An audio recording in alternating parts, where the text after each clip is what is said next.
हाँ जी। सो ऐसी ही सिचुएशन हो गई थी हमारी while waiting for this particular video. This is one of the most requested and hit concepts जो हमने आईडीटी के लिए स्टार्ट किया था पिछले 2 अटेम्प्ट से। मेरी भी ये सिचुएशन थी because I was waiting for the right time for proper work to be done, because ये कोई पीडीएफ ऐसा नहीं है कि मैं हर अटेम्प्ट में वही चिपका के दे रहा हूँ। I am working on it, वो कॉन्स्टेंटली चेंज होता है। सो आईडीटी का कंसेप्ट जो ये हॉट्स का कंसेप्ट है, ये क्या है basically, I use to mark these HOTS kind of concepts, higher order thinking skills, ऐसा बना के मैं अपने हर सब्जेक्ट के लिए बनाता था। एंड आईडीटी के लिए मैंने पिछले 2 अटेम्प्ट से स्टार्ट किया था। I have immense number of feedback messages that I know that how important this video will be, how important this PDF will be. In fact जो हमारा कॉन्वोकेशन भी अभी हुआ था लास्ट वाला, उसमें भी बहुत सारे जो सीए बने थे उन्होंने मुझे आके ये चीज बोली थी। तो मैं बस आपको बोल रहा हूँ कि भाई तुम्हारा जो भी इन्वेस्टमेंट है इस वाली वीडियो में वो काम आने वाला है, please don't worry. Now before starting मैंने यूट्यूब पे बहुत सारी इस बार चीजें अपलोड करी है आपके आईडीटी के लिए पेपर नंबर 5। तो रिवीजन वाली प्लेलिस्ट, आईडीटी के आपके शॉर्ट्स वाली प्लेलिस्ट, जो शॉर्ट्स है दीज आर इंटरलिंक शॉर्ट्स, जितनी भी चीजें बिखरी होती है उसको हम इसके अंदर समेट के आपको टाइम मैनर में वो प्रोवाइड कर रहे हैं along with the hand written notes. वो सारा कुछ टेलीग्राम पे पोस्टेड है और वीडियोस यहाँ पे प्लेलिस्ट वाइज क्रिएटेड है। बस एक रिक्वेस्ट है, एक बार देख लेना कौन सी चीज किस तरीके से काम आ जाए और पेपर में आपके नंबर बन जाए, वो हमें नहीं पता। ऐसा ना हो कि सर अवेलेबल था हमने देखा नहीं और पेपर में आ गया, राइट। तो please ensure you are watching this playlist, specially the IDT shorts, ठीक है। ये वाले जो आईडीटी शॉर्ट्स की प्लेलिस्ट है वो खासकर आप जरूर देख के जाना, बहुत ज्यादा बेनिफिट आपको मिल जाएगा। ओके चलो, अब सर ये वाला जो हमें वीडियो का पीडीएफ है जो मैं यूज करने वाला हूँ वो कहाँ मिलेगा, वो हमारे टेलीग्राम चैनल पे मैं पोस्ट कर दूंगा एंड मैं पिन भी करके रख लूंगा। तो you can just download that and you can take the print, आप उसमें रेडी रखना प्रिंट लेके, so that you are effectively able to mark things down as well. Plus यहाँ पे जीएसटी के एमसीक्यू सॉल्व हो रखे हैं, वो सारे एमसीक्यूज का लिस्ट वगैरह में एक बार एक वन मैसेज के अंदर लिंक करके देने वाला हूँ आपको by 2022 April, so that if you want कि आप उस चैप्टर के एमसीक्यूज खोल के you want to solve, you can do that. So don't worry, मैं वो कर दूंगा। अब स्टार्ट करते हैं हमारे आईडीटी हॉट। सर ये 150 है क्या? नहीं, एक्चुअली 155 के आसपास है। मैंने 5-6 एंड में बोनस पॉइंट्स डाले हैं, तो बहुत मजा आने वाला है। तो 2 मिनट और ले रहा हूं, सुन लो मेरी बात, टाइम नहीं वेस्ट कर रहा आपका। ये वाले जो आईडीटी हॉट्स में बेसिकली कवर क्या कर रहा हूं मैं इसके अंदर ऐसे पॉइंट्स कवर कर रहा हूं जो मिस्टेक एरियाज बनते हैं, छोटी छोटी कहीं पे कोई समरी बन सकती है तो वो मैं यहाँ पे कवर करूंगा। एंड आपको अभी शायद लगेगा कि सर ये तो मुझे आता है, ठीक है अभी तो आता है, लेकिन ये एंड टाइम पे भी तो आपको देखना है ना, बिकॉज इस बार हम ये थोड़ा सा पहले रिलीज कर रहे हैं, अप्रैल के एंड में ही हम इसको रिलीज कर रहे हैं, सो दैट आप इसको 2 बार देख पाओ। अभी शायद आप ठंडे दिमाग से कुछ कुछ चीजें समझ पाओ, कुछ चीजें आपके लिए नहीं होंगी इसके अंदर, I am pretty sure of that. But एक बार आपको पेपर के टाइम पे भी देखना है, अदरवाइज मैं पहले से पेपर के टाइम पे रिलीज करता था।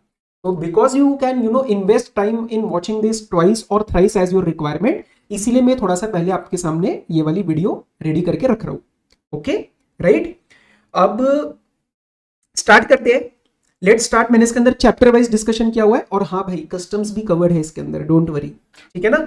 आपको करते वक्त थोड़ा सा देखो स्पीड मेरी मेंटेन रहेगी, आपको फील हो सकता है कि सर ऐसे बोम्बार्डिंग जैसा हो रहा है, क्योंकि सब कुछ एक साथ आने वाला है ना। तो आपको क्या करना है, बीच में लगे तो रिकॉर्डिंग को रोको, यूट्यूब पे रोको और प्लीज स्पीड वगैरह नॉर्मली रखना। मैं I will be maintaining sufficient amount of speed, तो आप बीच में पॉज कर लेना and then you start again, ठीक है ना। तो एंड तक आपको इसको 2 बार देखना है, बहुत अच्छे से आपके नंबर इसके अंदर बन जाएंगे। बहुत सारे लूज कंसेप्ट है वो मैं टाइट कर दूंगा इस वाले में, ठीक है। तो चलो आपसे 3-3.5 मिनट लिए मैंने, अब स्टार्ट करते हैं और प्रॉपर पॉजिटिविटी के साथ, ठीक है। बहुत अच्छे से समझ आएगा तुम्हें, डोंट वरी। चलो sir, part number 1 GST, we are starting supply chapter. Supply chapter में आपको डेरिवेटिव का एडजस्टमेंट आएगा। डेरिवेटिव वाले में आपको देखना है कि डिलीवरी हो रही है अंडरलाइंग कमोडिटी की या नहीं हो रही। अगर डिलीवरी हो रही है तो that will be as a supply of goods, वहां पे आपको जीएसटी लगा देना है। लेकिन अगर नेट सेटलमेंट लिखा है तो that will retain the nature of derivative. And derivative क्या होता है? Derivative is a security as per the section number 2 clause H of the securities contract regulation act. तो डेरिवेटिव अपने आप में एक सिक्योरिटी है और security is neither goods nor services. तो अगर वो नेट सेटलमेंट में गया तो डेरिवेटिव सिक्योरिटी की तरह रहेगा और फिर उसके ऊपर जीएसटी आएगा ही नहीं। फिर सर शेड्यूल नंबर 1 जो हम पढ़ते हैं that is with respect to the deemed supply without consideration. उसमें पैराग्राफ नंबर 3 में प्रिंसिपल और एजेंट की बात होती है, वहां पे सिर्फ और सिर्फ गुड्स को कवर किया गया, सर्विसेज को कवर नहीं करा गया। तो अगर प्रिंसिपल और एजेंट के बीच में कोई ट्रांजैक्शन हो रही है विद रिस्पेक्ट टू सर्विसेज, वहां पे अपने को कंसिडरेशन चाहिए ही चाहिए in order to make it a supply, वरना वो सप्लाई नहीं बनेगा। अब एक एग्जांपल है, एक फैक्ट्री लखनऊ में है और एक शोरूम कानपुर में है, और अगर मैंने सिंगल रजिस्ट्रेशन लिया यूपी का तो ये डीम्ड डेस्टिंग का कंसेप्ट नहीं बनेगा। सेक्शन 25(4) 25/4 में या 25/5 में, 25/4 की पहले बात कर लेता हूं, आपको दोनों रजिस्टर्ड यूनिट चाहिए और अगर आपने सिंगल रजिस्ट्रेशन लिया यूपी में तो this is not a case of 25/4। और 25/5 तब लग सकता था जब एक स्टेट में एक रजिस्टर्ड है और फिर दूसरे स्टेट में दूसरा यूनिट है, तो 25/5 में 2 स्टेट होना मैंडेटरी है। यहाँ पे यूपी की बात हो रही है। इसके सिवा अगर आपको पेपर में दिया है कि एक स्टेट में दूसरा यूनिट जो है, दूसरा ऑफिस जो है मेरा, it has been declared as an additional place of business, अगर उसका आपने एडिशनल प्लेस ऑफ बिजनेस की तरह डिक्लेयर करा है तो भाई साहब आपने उसका अलग रजिस्ट्रेशन नहीं लिया है। इन that case that is not a distinct person. तो हो सकता है सवाल आपको डायरेक्टली नहीं बोलेगा डिस्टिंक्ट पर्सन है या नहीं है, you have to identify it. Clear? Import of service का एक छोटा सा यहाँ पे मैंने समरी क्रिएट करा है। If import of service is happening for consideration, then आपको ये नहीं देखना कि आप किससे इंपोर्ट कर रहे हो या फिर आपका कोर्स ऑफ बिजनेस है या नहीं, या ये सेक्शन नंबर 7 में कवर्ड है। यहाँ पे आप शेड्यूल नंबर 1 नहीं लगा रहे हो, यहाँ पे आप 7(1) भी लगा रहे हो, तो यहाँ पे आपको किससे इंपोर्ट किया जा रहा है does not matter. Business condition भी यहाँ पे पिट जाती है, that is actually one of the parameters of supply under section 7(1)(a), but import of service for consideration में आपकी बिजनेस कंडीशन नहीं लगती। And if consideration is not there then you will apply schedule number 1 paragraph number 4। वहां पे आपको दो चीजें देखनी है, एक तो बिजनेस कंडीशन और दूसरा किससे इंपोर्ट कर रहे हो। किससे इंपोर्ट कर रहे हो, कौन होना चाहिए वो, आपका कोई रिलेटेड पर्सन या your own establishment outside India. ठीक है, तो प्लीज पेपर में जब इंपोर्ट ऑफ सर्विस आए तो एक्साइट नहीं होना है, एक बार देखना है कंसिडरेशन है या नहीं है। अगर कंसिडरेशन है तो आपका सेक्शन 7 में ही लगा दो, बिजनेस कंडीशन रेलिवेंट नहीं है, किससे इंपोर्ट कर रहे हो भी रेलिवेंट नहीं है। और अगर कंसिडरेशन नहीं है तो आप शेड्यूल नंबर 1 पैराग्राफ नंबर 4 की तरफ जाएंगे। डेवलप्ड लैंड आपको दिया होगा, does not matter, developed land is still outside the scope of GST, schedule 3 में ही जाता है, लेकिन डेवलप करने के लिए जो चार्जेस लगते हैं उसके ऊपर जीएसटी लगाया जाएगा। पाइपलाइन लगवाई तो वो उसका जीएसटी आप दो, लेकिन वो लैंड जब डेवलप बन जाएगी that is still outside the scope of GST. Agreeing to obligation to refrain, tolerate और डू एन एक्ट, जो हम पढ़ते हैं schedule number 2 paragraph number 5 clause number E में। ठीक है, जब हम उसको सप्लाई बनाते हैं तो उसमें दो कंडीशन लगती है। First is they your agreement, कुछ एग्रीमेंट या कॉन्ट्रैक्ट होना चाहिए, और दूसरा कंसिडरेशन। कंसिडरेशन बोलने की जरूरत नहीं थी क्योंकि 7(1) में ऑलरेडी कवर्ड था, बराबर। एग्रीमेंट होना चाहिए। अब जब आप इसको सप्लाई बनाते हो या मतलब हम जब इसको एनालाइज करते हैं, इसके रिस्पेक्ट में बहुत सारे आइटम्स का एनालिसिस आपके मटेरियल में है। फॉर एग्जाम्पल लिक्विडेटेड डैमेजेस, तो लिक्विडेटेड डैमेजेस आपका सप्लाई नहीं होते, वो कंसिडरेशन नहीं होते, वहां पे आपको एक गोल्डन लाइन यूज करनी है। वो गोल्डन लाइन क्या यूज करनी है with respect to these liquidated damages और फाइन पेनल्टी, चेक डिसऑनर, वहां पे गोल्डन लाइन आपको यूज करनी है that these amounts are not for tolerating the breach of contract, rather they are payments for not tolerating the breach. इसका बहुत detailed explanation अभी नहीं दे पाऊंगा, चैप्टर 1 के रिवीजन में मैंने आपको दिया था, बट ये पेपर में आपकी होनी चाहिए। This is not for tolerating but this is for not tolerating, तो ये आपको डिस्करेज करने के लिए कॉन्ट्रैक्ट में डाला गया है, या फाइन या पेनल्टी या चेक डिसऑनर का जो भी हमारा केस बनता है। So these are mere money flow transactions, these are not as such considerations, तो ये इसके अंदर फॉल नहीं करते, हेंस इसके ऊपर सप्लाई और जीएसटी नहीं माना जाता। अच्छा सर, टेनेंसी प्रीमियम के बारे में ना आपको पेपर में दिया जाएगा कि इसके ऊपर स्टैंप ड्यूटी पे करा है, इसके ऊपर रजिस्ट्रेशन चार्जेस पे करा है। हम बोलेंगे it does not matter, the nature does not change, the nature is still supply of services, आपको इसके ऊपर जीएसटी लगाना है। अंदर से फील फैक्टर ऐसा कह सकता है, अरे स्टैंप ड्यूटी लग रहा है, इसका मतलब कहीं ना कहीं ये इमेबल प्रॉपर्टी की तरह तो नहीं हो गया। नहीं हुआ, आप उसको इग्नोर करोगे, आप उसको सप्लाई ऑफ सर्विस बना के जीएसटी लगा देना, unless it is the case of tenant to owner in which the rent is also exempt, तो टेनेंसी प्रीमियम भी एग्जेम्प्ट हो जाता है। मैं रिलेटेड बातें भी बहुत सारी बोल दूंगा, कहीं पे लगे तो स्टॉप करना, एक बार अपने नोट्स खोल के चेक कर लेना कि आप रिलेट कर पा रहे हो या नहीं कर पा रहे हो। अच्छा सर, एम्प्लॉय टू एम्प्लॉयर का जो सर्विस दिया जाता है that is outside the scope of GST, schedule number 3 paragraph number 1, लेकिन उसके अंदर ना एक और कंडीशन है जो आप पेपर में लिखना भूल जाते हो। उसके अंदर आपको ये भी लिखना है that it should be in the course of employment. एक एम्प्लॉय एम्प्लॉयर के लिए काम कर रहा है, सिर्फ वो रेलिवेंट नहीं है, in the course of employment होना चाहिए। इसी का एक छोटा सा एग्जाम्पल दे रहा हूँ, मटेरियल का एग्जाम्पल है आपके। एक नए ज्वाइनिंग को मैंने पैसा दिया कि भाई तो मेरे राइवल फर्म के पास जाके ज्वाइन नहीं करेगा, that amount is not with respect to the course of employment, मतलब उसने जो मुझे सर्विस दी कि सर मैं वहां पे ज्वाइन नहीं करूंगा, that is not in course of employment. तो whatever amount I am paying and he is giving me the supply of refraining from doing something, this is under GST, तो यहां पे आपको जीएसटी अप्लाई करना है। Perquisites जो होते हैं which are a part of your employment contract, तो वो हमारे outside the scope of GST रहते हैं। बेसिकली जो भी एम्प्लॉय मेरे लिए एज एन एम्प्लॉयमेंट कोर्स करेगा, उसके बदले में उसी एम्प्लॉयमेंट कॉन्ट्रैक्ट में whatever I will offer him, salary हो गया, परक्विजिट्स हो गए, वो सब मेरे outside the scope of GST हो जाएंगे। लेकिन सर फिर गिफ्ट्स के लिए हम 50,000 की लिमिट क्यों लगाते हैं? अरे गिफ्ट्स आपके over and about the contractual employment होते हैं। सुनो मेरी बात, अगर मैं एम्प्लॉयर हूं, आप एम्प्लॉय हो, और मैंने हमारे कॉन्ट्रेक्चुअल एग्रीमेंट में ये लिख दिया कि मैं आपको 10,000 का गिफ्ट दूंगा, तो वो गिफ्ट बचा ही नहीं, वो सैलरी की तरह हो जाएगा। That will be a part of schedule 3 not under GST. लेकिन गिफ्ट क्या होता है कि सर त्योहार आ गया, इस बार कुछ अच्छा मन कर गया, मैंने आपको एक आईफोन गिफ्ट कर दिया। अब वो आईफोन अगर 50,000 के ऊपर चला गया तो फिर इसको सप्लाई मानना है। आप समझे ये बात? तो 50,000 की लिमिट आपके पैराग्राफ नंबर 2 शेड्यूल 1 में आती है, because these are related person, employer employee. ठीक है, तो the entire test boils down to one simple question, whether it is a part of contractual agreement और not. If it is, then it will go under schedule number 3 because it is in relation to employment, otherwise it will be a part of GST. Exception एक gift बन जाएगा। Gift में 50,000 की limit है employer employee. ठीक है जी, per employee per financial year. अच्छा sir, independent director का whatever remuneration is that will always be under GST. Independent director कभी भी एम्प्लॉय नहीं बन सकता। क्यों? Restrictions by section 149 subsection 6 independence director criteria companies act 2013। और अगर डायरेक्टर का जो भी सर्विस है, if it is happening in official capacity then RCM, personal capacity then forward charge mechanism. मतलब डायरेक्टर के घर का बिजनेस है, उसके रिस्पेक्ट में कोई सप्लाई दिया, this is not in director capacity, यहाँ पे एफसीएम लग जाएगा, यहाँ पे आरसीएम नहीं लगेगा। एग्रीकल्चरिस्ट की जो हम एनालिसिस करते हैं for the purpose of chapter number 2 as well, agriculturist में मेरे भाई सिर्फ और सिर्फ इंडिविजुअल और एचयूएफ आ सकता है, कंपनी फर्म एलएलपी नहीं आ सकती। सब्सिडी की एक मिनी समरी मैंने बनाई है, this is link to the consideration definition also and somewhere it is link to chapter number 6 of valuation also. देखो, अगर आपको सब्सिडी सेंट्रल या स्टेट गवर्नमेंट ने दी है तो देखो ही मत ये किस प्रकार की सब्सिडी है, चाहे वो प्राइस लिंक्ड है, चाहे वो ब्लैंकेट सब्सिडी है, वो कभी भी वैल्यूएशन ऑफ सप्लाई में नहीं आएगी। अगर आपकी सब्सिडी किसी नॉन गवर्नमेंट ने दी है, मतलब जैसे कोई सीएसआर फंड ने दे दी आपको, and it is price linked. Price link मतलब जैसे फॉर एग्जांपल मैं कुछ बेचता हूँ 10,000 का और मेरे को सब्सिडी मिल गई पर यूनिट 2,000 की, and now I am charging 8,000, this is price link, तो ये आपका पार्ट ऑफ वैल्यूएशन बन जाएगा। लेकिन अगर किसी नॉन गवर्नमेंट ने मुझे ब्लैंकेट सब्सिडी, उन्होंने बोला, ब्लैंकेट सब्सिडी क्या होता है, उन्होंने बोला कितने का बेचते हो छोड़ो, मैं साल का आपको 5 लाख रुपीस दे दूंगा, तो that 5 lakh will not B a part of valuation of supply. कई बच्चों ने तो ये प्राइस लिंक्ड वर्ड भी नहीं एनालाइज किया है, तो प्लीज सेक्शन नंबर 15 उठा के एक बार देख लो, सेक्शन 15(2) के अंदर। Yes, exempt supply is also supply, this is very important. आपके सवाल में अभी रिसेंटली एक पेपर में सवाल आया था कि आप आइडेंटिफाई करो इसमें से सप्लाई कौन कौन सा है। बच्चों ने सिर्फ टैक्सेबल सप्लाईज लिए, नहीं, आपको एग्जेम्प्ट सप्लाई को भी तो सप्लाई मानना है। यस, तो सेक्शन 2 क्लॉज 47 में जो 3 सप्लाईज आती है, आप उसको भी सप्लाई मानोगे। अच्छा सर, जीएसटी में नॉन टैक्सेबल सप्लाई कौन सी है which are outside the scope of GST? वो सिर्फ और सिर्फ 2 गुड्स की है, सर्विसेज नहीं। One is your 5 petroleum products and one is your alcoholic liquor for human consumption. ठीक है। Zero rated supply, sir zero rated supply का मतलब क्या होता है? Zero rated supply, you remember जो हम एक्सपोर्ट करते हैं, and the SEZ developer, SEZ unit for authorised operations, that is not an exempt supply.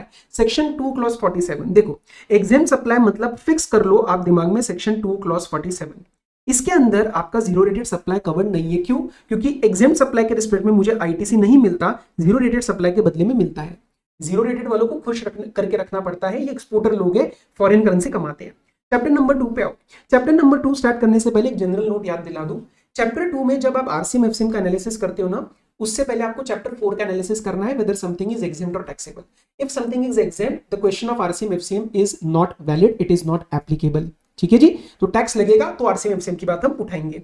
Recovery agent service example एक छोटा सा लिया है मैंने।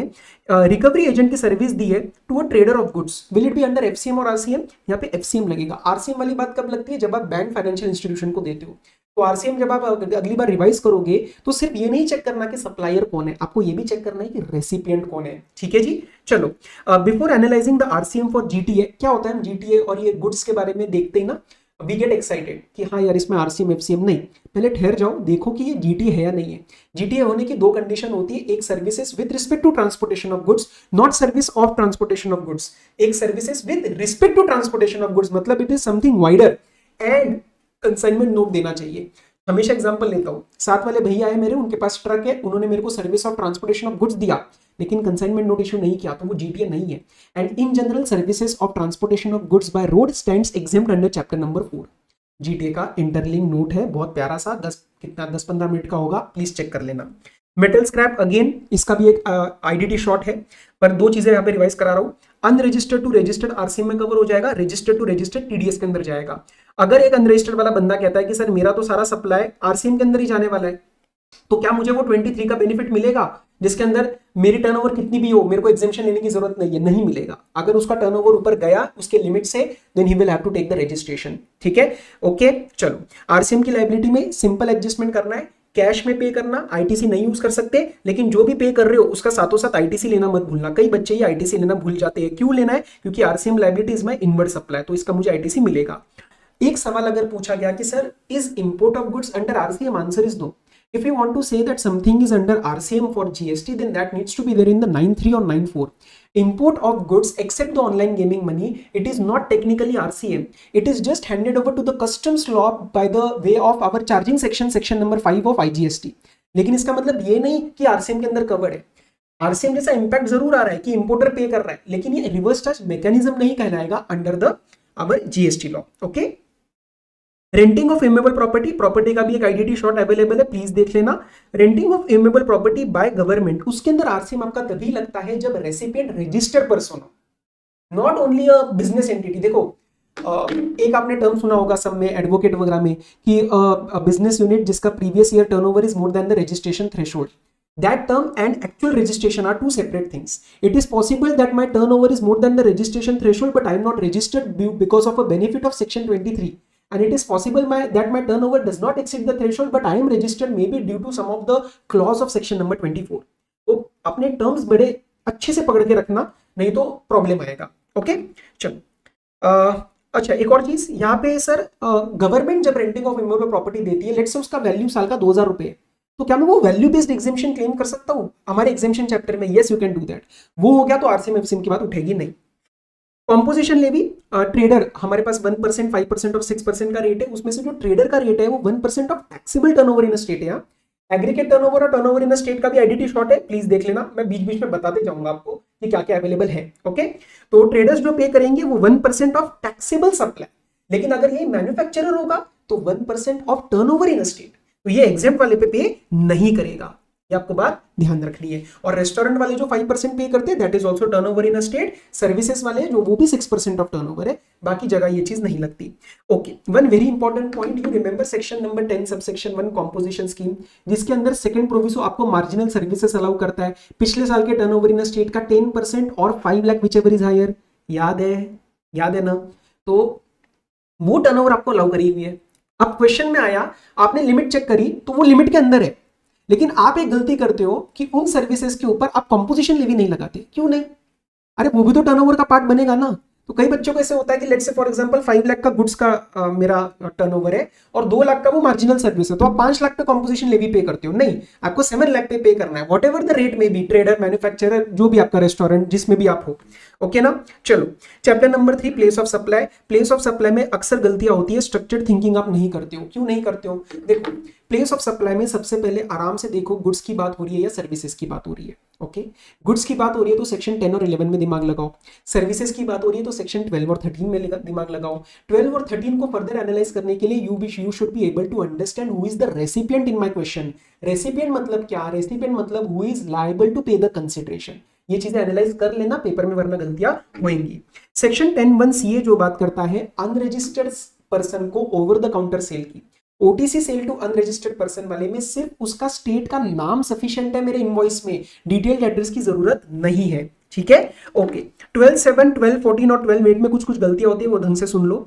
12(7) ऑर्गेनाइजेशन ऑफ इवेंट में the actual place of event is relevant only and only when it is a B2C sale. तो जब हम एक क्लॉज पढ़ते हैं कि आपका इवेंट लेट से आउटसाइड इंडिया हो रहा है, तो उस केस में मैं वो प्लेस ऑफ सप्लाई शिफ्ट करके प्लेस ऑफ रेसिपिएंट कर देता हूं। वो कब रेलिवेंट है? जब वो B2C का केस हो, B2B में रेलिवेंट नहीं है। 12(7) अच्छे से करके जाना, it is one of the most asked questions in your exams. Apart from that also note that 12(7) जिसमें हम एंसिलियरी सर्विसेज इंक्लूड करते हैं with respect to organisation of event, it include sponsorship also. तो sponsorship with respect to organisation of event में आप 12(2) मत लगाना, 12(7) लगाना। ओके, 12(14) जो लगता है वो एडवर्टीजमेंट सर्विस टू गवर्नमेंट के लिए लगता है। अगर मैं नॉन गवर्नमेंट को दे रहा हूं तो वहां पे आपको 12(2) लगाना है। 12(8) में with respect to the goods का जो ट्रांसपोर्टेशन वगैरह है, कोरियर वगैरह, in that case the goods का destination is irrelevant. Goods US जा रहे हैं, यूके जा रहे हैं या इंडिया जा रहे हैं, इंडिया में किसी स्टेट में, does not matter. Chapter number 4 पे आ जाओ, एग्जेम्पशंस चैप्टर। चैरिटेबल एक्टिविटीज का जो मतलब समझते हैं, उसके अंदर one of the part is educational programme and skill development. वहां पे जो कुछ पर्सन को हम प्रोवाइड कर रहे हैं, कुछ सीनियर सिटीजन्स को, वो सीनियर मतलब more than 65 years of age and in rural area. Rural area आपको पेपर में दिया जाएगा, बट यहाँ पे एज के ऊपर खेला जा सकता है, तो आप हिलने मत देना ICI को, it is more than 65। Okay. Old age home which are run by government और registered charitable entities 12AA AB of income tax act, वहां पे भी कुछ एज की लिमिट आती है। तो उसके जो रेसिडेंट्स है उनकी एज मिनिमम 60 होनी चाहिए, नॉट मोर देन 60, मिनिमम 60 मतलब more than equal to cover करना है। और दूसरा, इनसे कंसिडरेशन आप अप टू 25,000 पर मंथ पर मेंबर ले सकते हो। 25,000 ₹1 हो जाएगा तो पूरा का पूरा टैक्स में चला जाएगा। ओके। फिर एक बात आती है हमारी रिलीजियस प्लेसेस जो ये रेंट पे देते हैं, these are the precincts of religious places. वो प्लेसेस उनकी प्राइवेट नहीं होनी चाहिए, those are meant for general public. ये सब चीजें एक्चुअली इतनी एनालाइज होती नहीं है और ICI ने इतनी अभी तक पूछी नहीं है, तो शायद कल को टेस्ट हो जाए, तो we should be ready. So these are the meant for general public and exemption will apply only if the rents are up to 999 और 9,999, जैसे अगर कमर्शियल शॉप रेंट पे गई है तो, ठीक है, या फिर अगर कल्याण मंडपम आप पर दिन का रेट दे रहे हो तो वो 9,999 999 तक एग्जेम्पशन है। 1000 और 10,000 1000 10,000 टच होते ही एग्जेम्पशन गया, लिमिट पे खेला जाएगा, ध्यान रखना। रिक्रिएशनल एक्टिविटीज का training and coaching with respect to arts culture, sports यहाँ पे कवर नहीं है, जब ये हम एग्जेम्पशन प्रोवाइड करते हैं बाय इंडिविजुअल। स्पोर्ट्स के लिए वो चैरिटेबल एंटिटी होना चाहिए, ठीक है, तो ये चीज आपको ध्यान रखनी है। ओके, वेरी वेरी इंपॉर्टेंट, ये वन ऑफ द एडजस्टमेंट्स पूछा जाता है कभी कभार। अगर मैं पेपर प्रोवाइड कर रहा हूँ एजुकेशनल इंस्टीट्यूशन को, तो यहाँ पे बच्चे एग्जेम्पशन में लेके जाते हैं। नहीं मेरे भाई, पेपर प्रोवाइड करना is not a service, it is a goods, it is a goods. तो अगर आप पेपर प्रोवाइड कर रहे हो एजुकेशनल इंस्टीट्यूशन को, it is an inward supply for it, तो वो आपका टैक्स हो जाएगा, ठीक है। सर्विसेज में हमने एग्जेम्पशन पढ़ी है, तो अगर मैं प्रिंटिंग की सर्विस प्रोवाइड कर रहा हूं which is being categorised as service, सुनो सुनो, प्रिंटिंग वाले में एक और गलती होती है, ध्यान से सुन लेना। प्रिंटिंग वाला जब भी सवाल आता है ना, आप सीधा गुड्स या सर्विसेज बना लेते हो। I know you know that कि अगर सर सिर्फ हम अगर मैं उसको कंटेंट दे रहा हूँ और वो प्रिंट करवा के ले रहा हूँ तो इट इज अ सर्विस, और अगर वो नैपकिन कैलेंडर प्रिंटेड मटेरियल होता है तो वो गुड्स मानना है, वो सब ठीक है। लेकिन उसको गुड्स या सर्विस क्लासिफाई करने से पहले पेपर में उसको कॉम्पोजिट सप्लाई लिखना मत भूलना, सेक्शन 2 क्लॉज 30, और फिर उसका प्रिंसिपल एलिमेंट पकड़ना कि गुड्स या सर्विसेज से, एंड देन आप उसको टैक्स करना। आप क्या करते हो, सीधा गुड्स एंड सर्विसेज बना देते हो, नंबर एक आध नंबर कट जाएगा। पहले कॉम्पोजिट सप्लाई बनाओ। कॉम्पोजिट सप्लाई का टैक्सेशन कैसे होता है, सेक्शन नंबर 8, प्रिंसिपल एलिमेंट, फिर गुड्स या सर्विस है वो आप चेक करो, ठीक है जी। चलिए, security cleaning and housekeeping is exempt only when provided to school and in school, ये स्कूल प्रीमाइसेस में होना जरूरी है। हेल्थ केयर वाले में जो ICU वगैरह होता है या क्रिटिकल केयर यूनिट होता है, उसका रेंट 5,000 से ज्यादा भी होता है, 50,000 1 लाख 5 लाख कुछ भी दिया हो, उसको टैक्स स्टेटस हमें देना है, मतलब टैक्स एग्जेम्पशन स्टेटस देना है, वो एग्जेम्प्ट ही रहेगा। नॉर्मल रूम विदाउट ICU और क्रिटिकल केयर 5,000 के ऊपर वो टैक्स हो जाता है। उसके बाद हेल्थ केयर के मीनिंग जो होता है that includes only the recognised systems of health care, तो रेकी वगैरह जो है वो रिकॉग्नाइज्ड नहीं है। कंस्ट्रक्शन सर्विस वाले में ध्यान रखना, प्योर लेबर को एग्जेम्पशन है और कहीं पे भी कमर्शियल एलिमेंट इन्वॉल्व नहीं होना चाहिए। इसमें दो चीजें आती है, एक तो सरकारी स्कीम होती है हाउसिंग फॉर ऑल या फिर प्रधानमंत्री आवास योजना, वहां पे रिपेयर मेंटेनेंस रिनोवेशन भी इंक्लूडेड है अलॉन्ग विद ओरिजिनल वर्क्स। लेकिन अगर ये प्राइवेट वे में काम हो रहा है तो वहां पे रेसिडेंशियल कॉम्प्लेक्स एक तो नहीं होना चाहिए, ये चीज ध्यान रखना, it should not be a residential complex, single units है ये सारे, and original work only, repair renovation यहाँ पे कवर्ड नहीं है, ठीक है। चलो आगे बढ़ते हैं। अब इंश्योरेंस वाले में एक इंपॉर्टेंट एग्जेम्पशन है जो कभी कभी छूट जाती है। अगर मैं भी जाके आज LIC या ICICI से कोई लाइफ इंश्योरेंस पॉलिसी लेता हूं जिसका कवर अप टू 2 लाख है, प्रीमियम नहीं, प्रीमियम 2 लाख बहुत ज्यादा कवर बन जाएगा, अगर कवर अप टू 2 लाख है तो उसका प्रीमियम एग्जेम्प्ट होता है। इसके लिए इसको कोई गवर्नमेंट का इंश्योरेंस प्रोडक्ट होने की जरूरत नहीं है, नॉर्मल कोई भी। This is an exemption based on cover of maximum 2 lakh, the premium will stand exempt, ठीक है जी। तो ये कभी कभार आप छोड़ देते हो। BF और BC business correspondent business facilitator का मैं क्विक रिवीजन आपको दे रहा हूँ, चैप्टर 4 के रिवीजन में हालांकि मैंने कवर किया था। बिजनेस कॉरेस्पॉन्डेंट थोड़ा सा ज्यादा रिस्पॉन्सिबल होता है बिजनेस में, ठीक है, उसके पास कैश ट्रांजेक्शन्स की भी अथॉरिटी होती है। तो बिजनेस कॉरेस्पॉन्डेंट के ऊपर हम टैक्स की लायबिलिटी मतलब पे करने का भी प्रोसीजर देंगे। बिजनेस कॉरेस्पॉन्डेंट को मैं RCM का बेनिफिट नहीं दूंगा, बस ये दिमाग में रख लेना। And obviously you have to link it to the chapter number 4 exemption in which rural area के केस में एग्जेम्पशंस एग्जिस्ट करती है। तो अगर एक बिजनेस कॉरेस्पॉन्डेंट बैंक को कोई सर्विस दे रहा है तो वो फॉरवर्ड चार्ज मैकेनिज्म में जाएगा। क्यों? क्योंकि बिजनेस कॉरेस्पॉन्डेंट को हम बेनिफिट नहीं देते। अगर बिजनेस फैसिलिटेटर बैंक को सर्विस दे रहा है तो मैं BF को बोलूंगा यार तू ज्यादा इन्वॉल्व नहीं है, तेरे को बेनिफिट दूंगा, तो बैंक को बोला प्लीज आप पे करो under RCM। Agent of BC अगर बीसी को सर्विस दे रहा है तो बीसी तो ऑलरेडी टैक्स पे कर रहा है ना, तो इससे आरसीएम करवा देते हैं, एजेंट को क्यों पकड़े। और एजेंट ऑफ बीएफ अगर बीएफ को सर्विस दे रहा है तो बेचारे दोनों ही छोटा आदमी है, दोनों ही छोटे आदमी है, तो फिर नॉर्मल कमर्शियल में क्या होता है एफसीएम, तो एफसीएम लग जाएगा। इंश्योरेंस सेक्टर में एक चीज का ध्यान रखना, सी रूरल एरिया मैंने कवर नहीं किया लेकिन बता रहा हूं, रूरल एरिया में बैंकिंग इंडस्ट्री में BFBC is also exempt and agent intermediary और BFBC services are also exempt. Insurance sector में only the BFBC services are exempt, not the agent intermediary. ठीक है, चलो आगे आओ। एंट्री 3 और 3 जो आप पढ़ते हो that is with respect to your services to the government, वो आर्टिकल 243 जीडब्ल्यू वाला। एंट्री 3 में प्योर लेबर होता है, एंट्री 3A में value of goods should not exceed the 25% of the value. वो तभी आपको एग्जेम्पशन है when you are providing to CGSG UTLA, governmental authority और एंटिटी वर्ड्स यहाँ पे नहीं दिए गए, इसके ऊपर आईसीए ने एक बार टेस्टिंग किया था। सिमिलरली एंट्री 3B जो स्लम इंप्रूवमेंट या रिहेबिलिटेशन वो सब आप सर्विसेज प्रोवाइड करते हो, सैनिटेशन वगैरह वाला, that is exempt only when provided to governmental authority, not entity और सीजी और एसजी और यूटी। ठीक है, यहाँ पे भी एक बार सीजी गवर्नमेंट आपके आईसीए ने पूछ लिया था, वहां पे बहुत बच्चों ने गलतियां करी थी, तो प्लीज एटलीस्ट ये दोनों तो आप अच्छे से लर्न करो। नेक्स्ट है आपका senior advocate providing services, legal services to an advocate और फर्म ऑफ एडवोकेट। मतलब सीनियर एडवोकेट अगर अपनी ही फ्रेटर्निटी को प्रोवाइड कर रहा है तो इसके ऊपर एग्जेम्पशन है या नहीं है, इसके ऊपर थोड़े से कॉन्ट्राडिक्टरी व्यूज है, तो मैं इस पे स्टार जरूर लगाऊंगा आपके लिए, क्योंकि वैसे क्या है, हम बोलते हैं कि चलो एग्जेम्पशन नहीं है क्योंकि वो लिस्ट अलग अलग है, रेसिपिएंट्स की लिस्ट आप देखोगे तो वो अलग अलग है when I compare senior advocate और नॉर्मल एडवोकेट और a firm of advocate. But contrary views are available कि जिसमें हम ये सोच सकते हैं कि जो लेने वाला एडवोकेट है या फर्म है उसको हम बिजनेस एंटिटी की नहीं क्या मान सकते और वहां पे हम एग्जेम्पशन नहीं क्या दे सकते, बट और फिर ऑब्वियसली उसका RCM FCM, so that I am not discussing right now. ICA ने अभी तक ऐसा कोई सवाल नहीं पूछा है जिसके अंदर एडवोकेट को सर्विसेज दे रहा हो, बट जनरली वो बिजनेस या नॉर्मल ट्रेडर वगैरह ही होता है, तो अभी मैं उसके डिस्कशन में नहीं जा रहा, चैप्टर 4 में हमने किया था। ओके, चलो एक है आपका exemption with respect to giving on rent some motor vehicle. ठीक है, तो अगर आप एक मीन्स ऑफ ट्रांसपोर्टेशन प्रोवाइड कर रहे हो टू अ जीटीए, तो that is exempt when you are giving a means of transportation of goods, क्योंकि जीटीए का काम गुड्स के ट्रांसपोर्टेशन के रिस्पेक्ट में। तो if you are giving on rent a means of transportation of passenger, then वो exempt नहीं रहेगा, वो आपका टैक्स हो जाएगा, इस चीज का ध्यान रखना। टाइम ऑफ सप्लाई वाले में मैं एक सेक्शन 14 ही सिर्फ कवर कर रहा हूँ, 12 13 इसमें कुछ है नहीं। 14 का भी प्लीज एक बार चीट शीट मैंने रेफर करी थी एक इन माय रिवीजन वीडियो, उसको चेक कर लेना, उसमें बस आपको एक जिस्ट दे देता हूँ मैं दोबारा। चैप्टर नंबर ये जो सेक्शन नंबर 14 है, इसके अंदर जो आपका डेट ऑफ सप्लाई होता है that will never be the answer of time of supply. Answer आपका या तो इनवॉइस डेट बनेगा या फिर पेमेंट डेट बनेगा, जहां पे भी 2 आउट ऑफ 3 डेट्स फॉल करती है, बिफोर और after, you remember that. And अगर इनवॉइस और पेमेंट डेट दोनों एक साथ आ जाए तो you have to see whichever is earlier. एक और चीज का ध्यान रखना, जो भी मेरा रेफरेंस डेट होता है, क्या होता है reference date, the date on which the change happened, उसके अगर the actual credit in my bank account, see normal payment date क्या लेनी होती है, credit in bank account और books की entry whichever is earlier, but if that actual credit in bank account is happening after 4 working days of that date of change of rate, जो भी tax का rate change हुआ है, तो in that case आप earlier वाला नहीं लोगे, you will take the date of the credit in bank, you will ignore the books की एंट्री। ये सेक्शन 14 का ही था बात जो मैंने आपको बता दिया।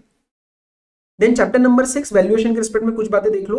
रूल नंबर 28 डिस्टिंक्ट पर्संस और रिलेटेड पर्सन, उसमें स्टेप नंबर 1 में आपके पास एक ऑप्शन होता है कि आप ओपन मार्केट वैल्यू जो लेना चाहते हो, you can take it as the invoice value, मतलब your invoice value will be accepted as the deemed open market value. This option is available for both goods and services provided the recipient is eligible to take ITC. Eligible to take ITC मतलब for example आपके बहुत सारे ITC blocked होते हैं। मैंने एक example दिया, देखो, if I am transferring to my recipient, that recipient is my related person और distinct person and I am transferring it for distribution as free sample, वो आगे फ्री सैंपल की तरह डिस्ट्रीब्यूट करने वाला है, इसका आईटीसी ब्लॉक हो जाता है। तो अगर आईटीसी ब्लॉक हो गया इसका मतलब it is not eligible to take ITC here. In this case I the transferor can not take my invoice value as deemed open market value, मुझे प्रॉपर ओएमवी निकालनी पड़ेगी।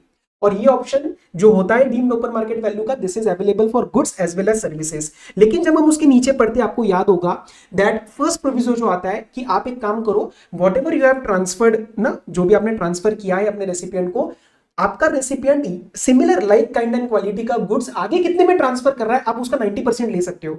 This option is available only for goods and that too when the goods की कोई processing नहीं हो रही, इसका मतलब the goods are sold as such. तो अगर सर्विसेज का केस है तो आपको ये वाला प्रोविजन इस पे लगेगा ही नहीं। You have to stick to the 3 basic steps, open market value और your invoice value accepted as deemed open market value, like kind and quality या रूल 30 और रूल 31।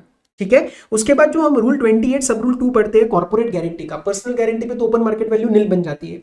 कॉर्पोरेट गारंटी का पढ़ते हैं 1% और actual consideration whichever is higher that is applicable only when the recipient is in India, supplier is in India, recipient is in India. अगर दोनों in India बन जाएंगे तो इस केस में आपका फॉरवर्ड चार्ज मैकेनिज्म लग जाएगा, और सप्लायर आउटसाइड इंडिया है और रेसिपिएंट इन इंडिया है तो उस केस में आपका आरसीएम लग जाएगा। और अगर रेसिपिएंट इंडिया में है ही नहीं तो आपका 28 लगता ही नहीं है।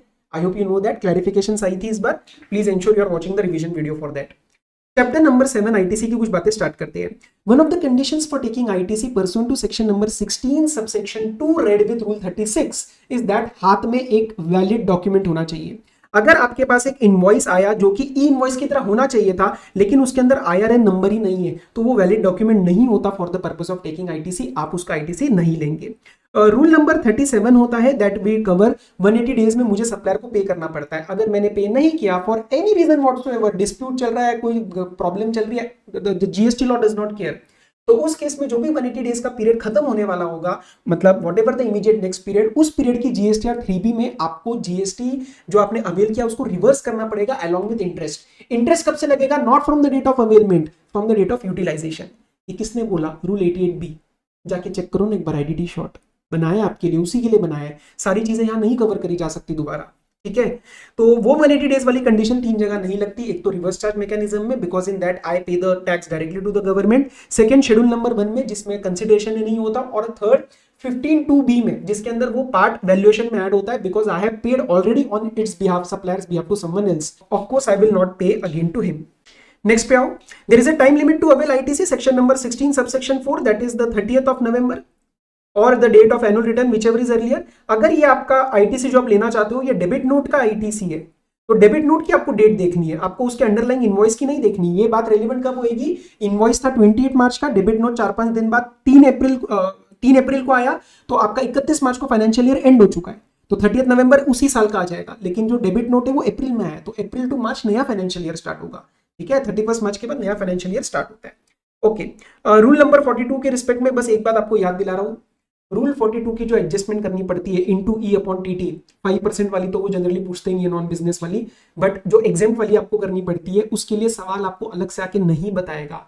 अगर आपके पेपर में एग्जाम सप्लाई या एग्जाम सप्लाई के साथ साथ ये ट्रांजैक्शंस जो मुझे रूल 42 के लिए न्यूमरेटर और डिनोमिनेटर दोनों में ऐड करनी पड़ती है, न्यूमरेटर और डिनोमिनेटर दोनों में ऐड करनी पड़ती है, अगर वो दिया है तो आपको ऑटोमेटिकली एडजस्टमेंट लगानी है।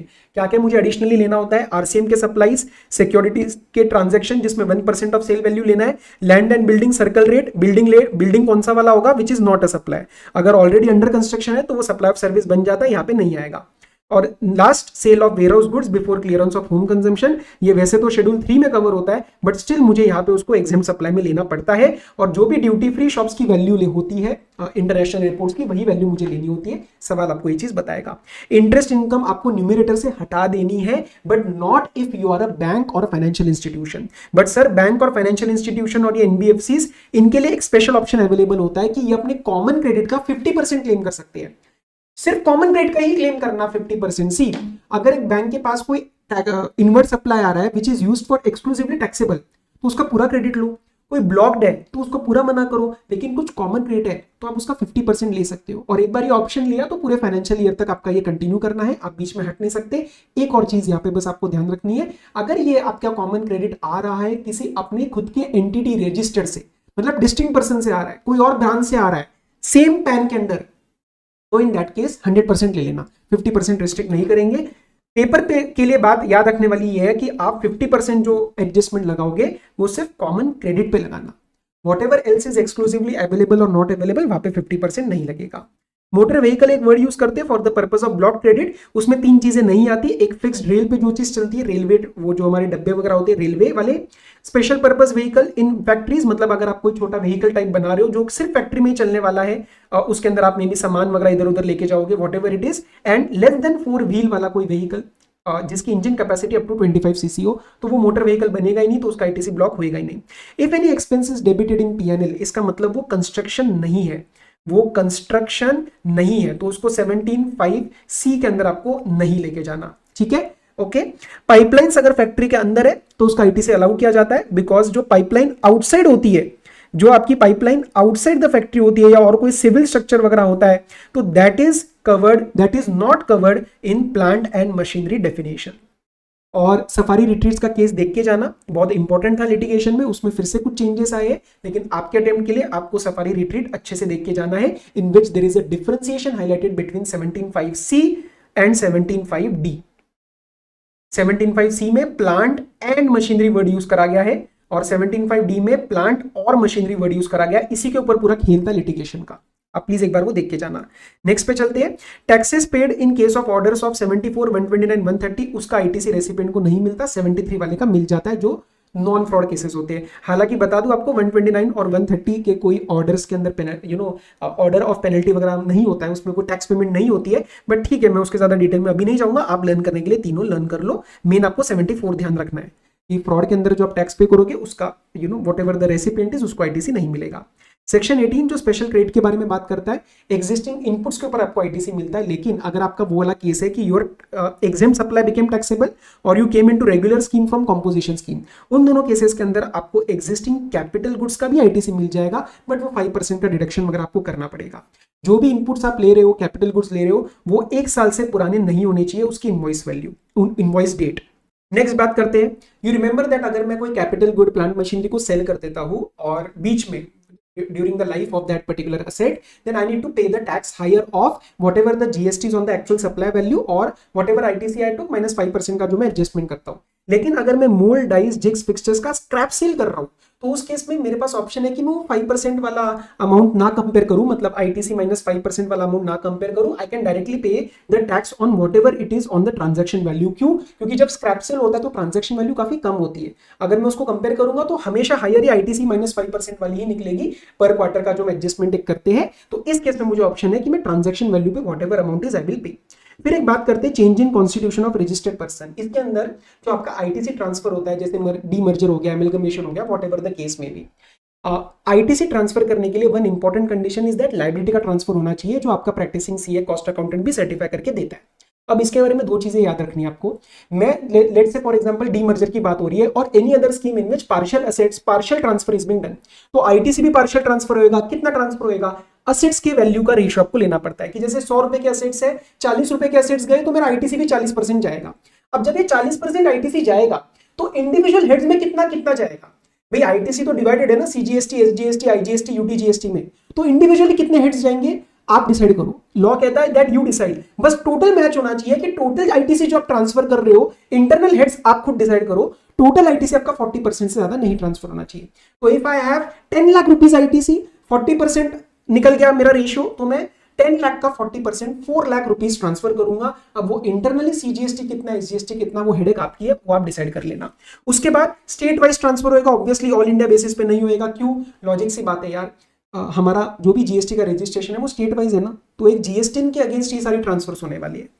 एक और चीज, एक गोल्डन लाइन बता रहा हूं, फॉर दैट अपॉर्चमेंट ऑफ आईटीसी, वहां पे 2 क्वेरी आता है कि जो असेट्स का आपने रेशियो लिया वो किस दिन का, और जो आईटीसी का वैल्यू लिया, जैसे मैंने 10 लाख का लिया मेरे एग्जांपल में, वो 40% इंटू 10 लाख, ये 10 लाख आईटीसी किस दिन का बैलेंस लेना है, क्योंकि रोज चीजें चेंज होती जाएंगी। उसके लिए गोल्डन लाइन देखो, for the purpose of ITC apportionment the ratio of value of assets has to be taken as on the appointed date of merger. Demerger मतलब डीमर्जर की जो भी स्कीम है उसके अंदर ये अपॉइंटेड डेट दे रखी होती है, and that shall be applied मतलब multiplied on the ITC balance. In my example it was 10 lakhs of the transferer on the date of filing of form ITC 02। ये फॉर्म आपको फाइल करना पड़ता है for the purpose of ITC transfer. तो assets का value ratio किस दिन का लोगे? अपॉइंटेड डेट वाला, उसको उठा के मल्टीप्लाई करोगे on the ITC balance. ITC balance किस दिन का? ITC 02 जिस दिन तुम फाइल कर रहे हो। अगर अच्छे से समझ आ रहा है तो कमेंट करके जरूर मुझे बताओ, it helps me to understand how the things are going. Okay, चलो चैप्टर नंबर 8 पे चलते, रजिस्ट्रेशन के structured limits in legal provisions in your answer. आप एक चीज का ध्यान रखेंगे, मैंने रिवीजन वीडियो में भी कवर किया था, आपके आईसीआई के मटेरियल के अंदर भी है, they have given a very good table state wise कि आपके कौन से स्टेट्स के अंदर अगर गुड्स का केस है, सर्विस का केस है या गुड्स प्लस सर्विसेज का केस है तो क्या क्या लिमिट्स लग रहे हैं। ठीक है, तो जैसे एमएमएनटी है तो वो 10 लाख में चला जाता है।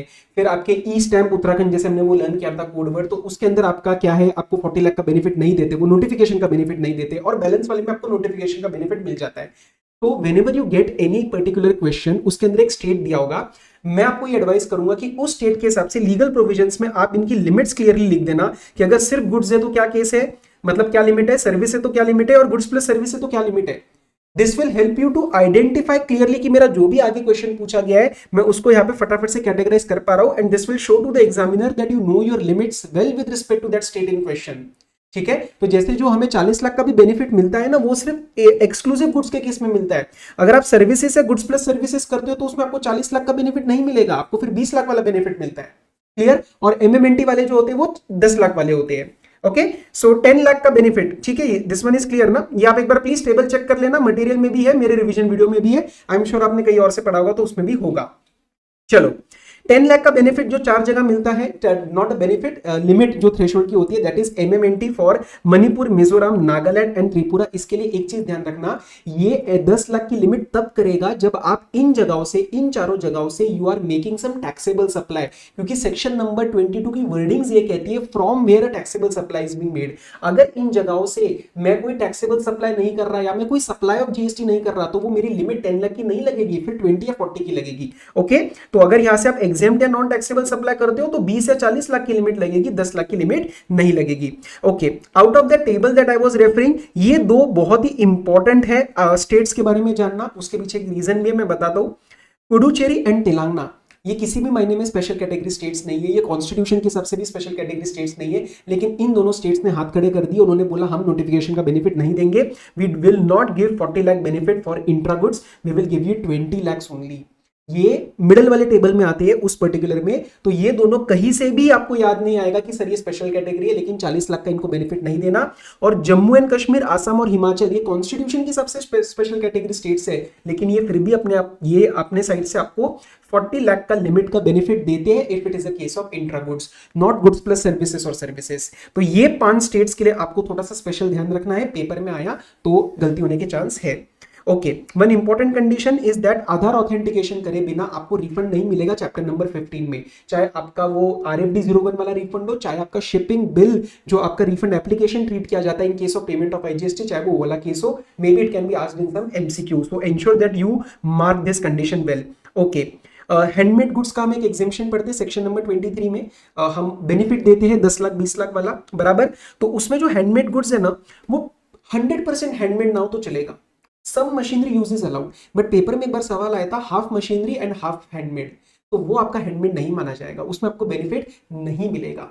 ठीक है, 23 की बेनिफिट की बात कर रहा हूं, जो 24 में बेसिकली हैंडमेड के रिस्पेक्ट में still we give you the benefit of the 10 lakh 20 lakh, चाहे आपका इंटरस्टेट सप्लाई क्यों ना हो। यस, मैं उसकी बात कर रहा हूं, तो वो हाफ वाला एक बार आपके पेपर में आया था, तो please don't treat it as handmade, don't give the benefit of section number 23 जिसमें हम इंटरस्टेट में भी उसको लिमिट देते हैं।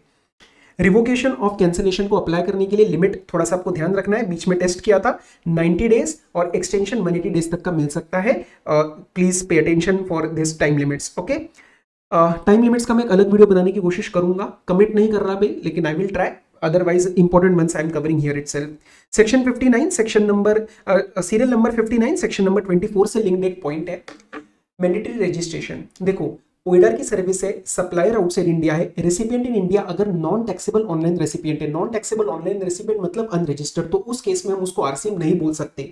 Import of service covered under RCM में भी एक्सेप्शन हमने क्रिएट किया था, बराबर, तो उस केस में लग जाता है फॉरवर्ड चार्ज मैकेनिज्म।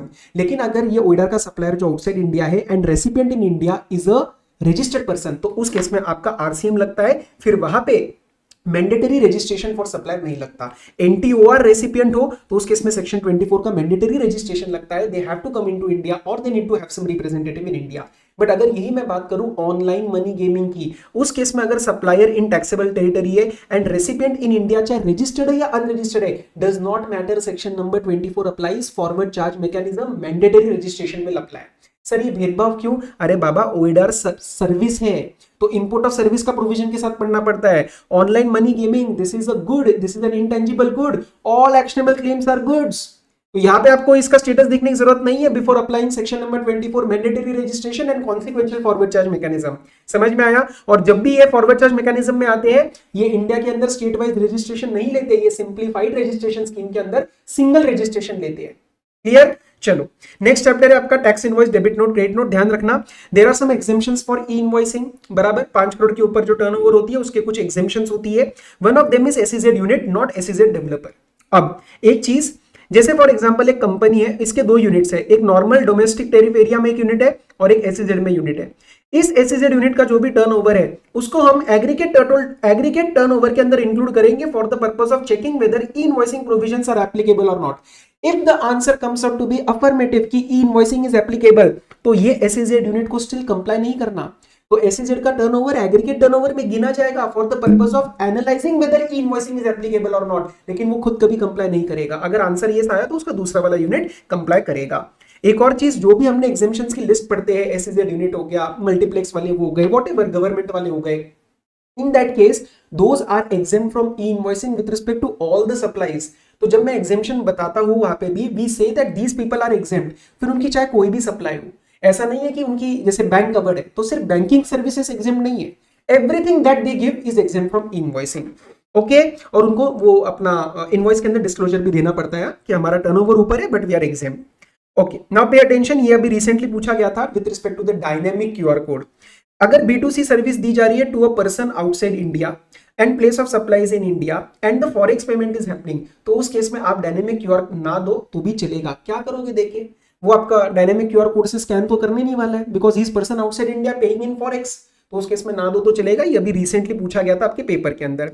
सर क्या मैं ई इनवॉइसिंग का अमेंडमेंट कर सकता हूँ क्या? आंसर इज नो, आप कैंसिलेशन कर सकते हो वो भी 24 आवर्स के अंदर, unless in one case where your e-way bill is active or it has been verified, मतलब कहीं ना कहीं मूवमेंट ऑफ गुड्स हो रही है। सिमिलर बात की you cannot amend, you can cancel, it applies to the e-way bill as well।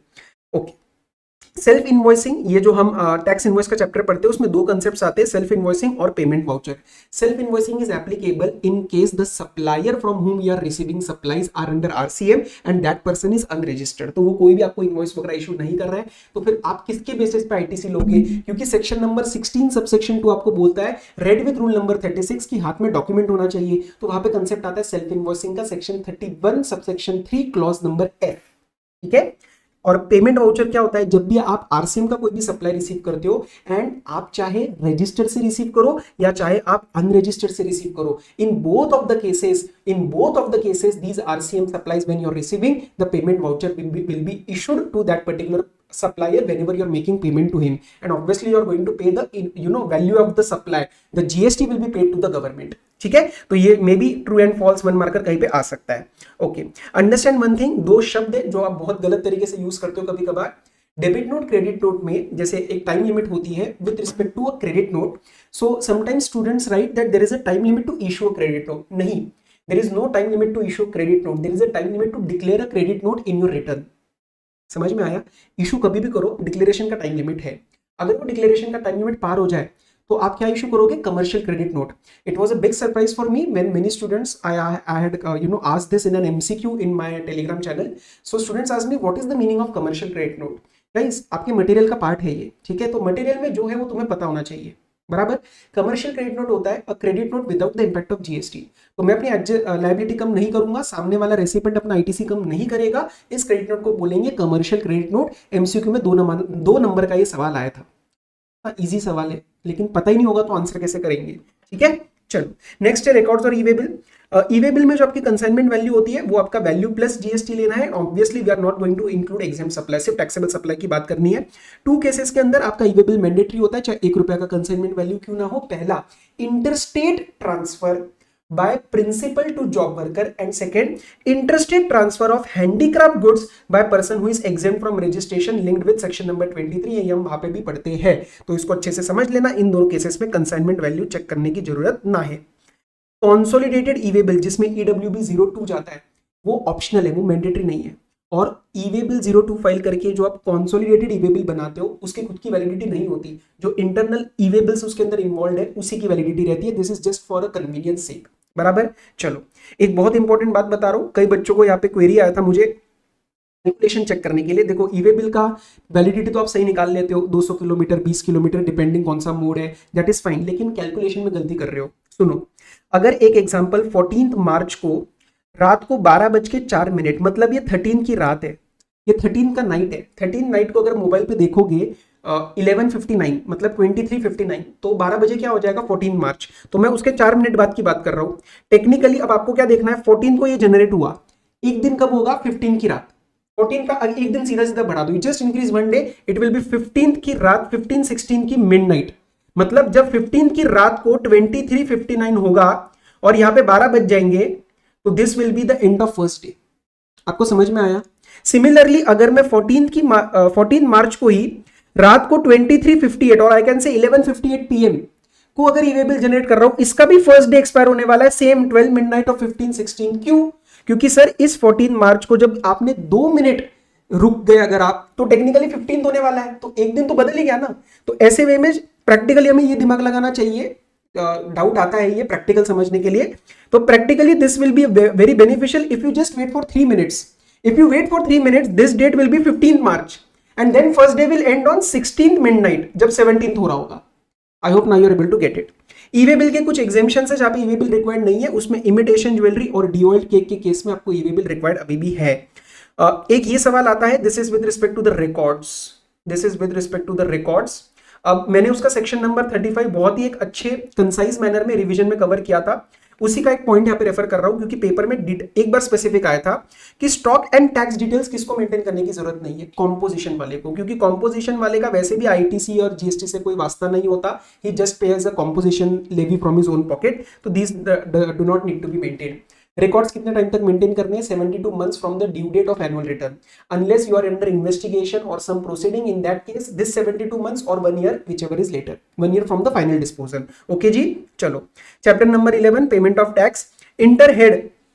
इंटरहेड major minor, minor minor, minor major, major minor, कोई भी अगर ट्रांसफर्स करना चाहते हो तो वो कैश लेजर में अलाउड है, क्रेडिट लेजर में नहीं, ठीक है, ये चीज का ध्यान रखना। 86A में आपके आईटीसी के ऊपर रेस्ट्रिक्शंस लगाई जाती है बाय द कमिश्नर, वो 1 ईयर तक ही लगाई जा सकती है। 86B जिसके अंदर एक रेस्ट्रिक्शन आती है कि आप टोटल 99% तक आईटीसी यूज कर सकते हो, 99% ऑफ लायबिलिटी पे करने के लिए आईटीसी यूज कर सकते हो, 1% कैश में पे करना, that is applicable for those people जिनका मंथ में 50 लाख से ज्यादा टैक्सेबल सप्लाई है। ये कभी कभार हम भूल जाते हैं कि सर टोटल देखना है या टैक्सेबल, टैक्सेबल चेक करना है, पेपर में एकदम से एमसीक्यू वगैरह में आया तो कंफ्यूजन बढ़ सकता है।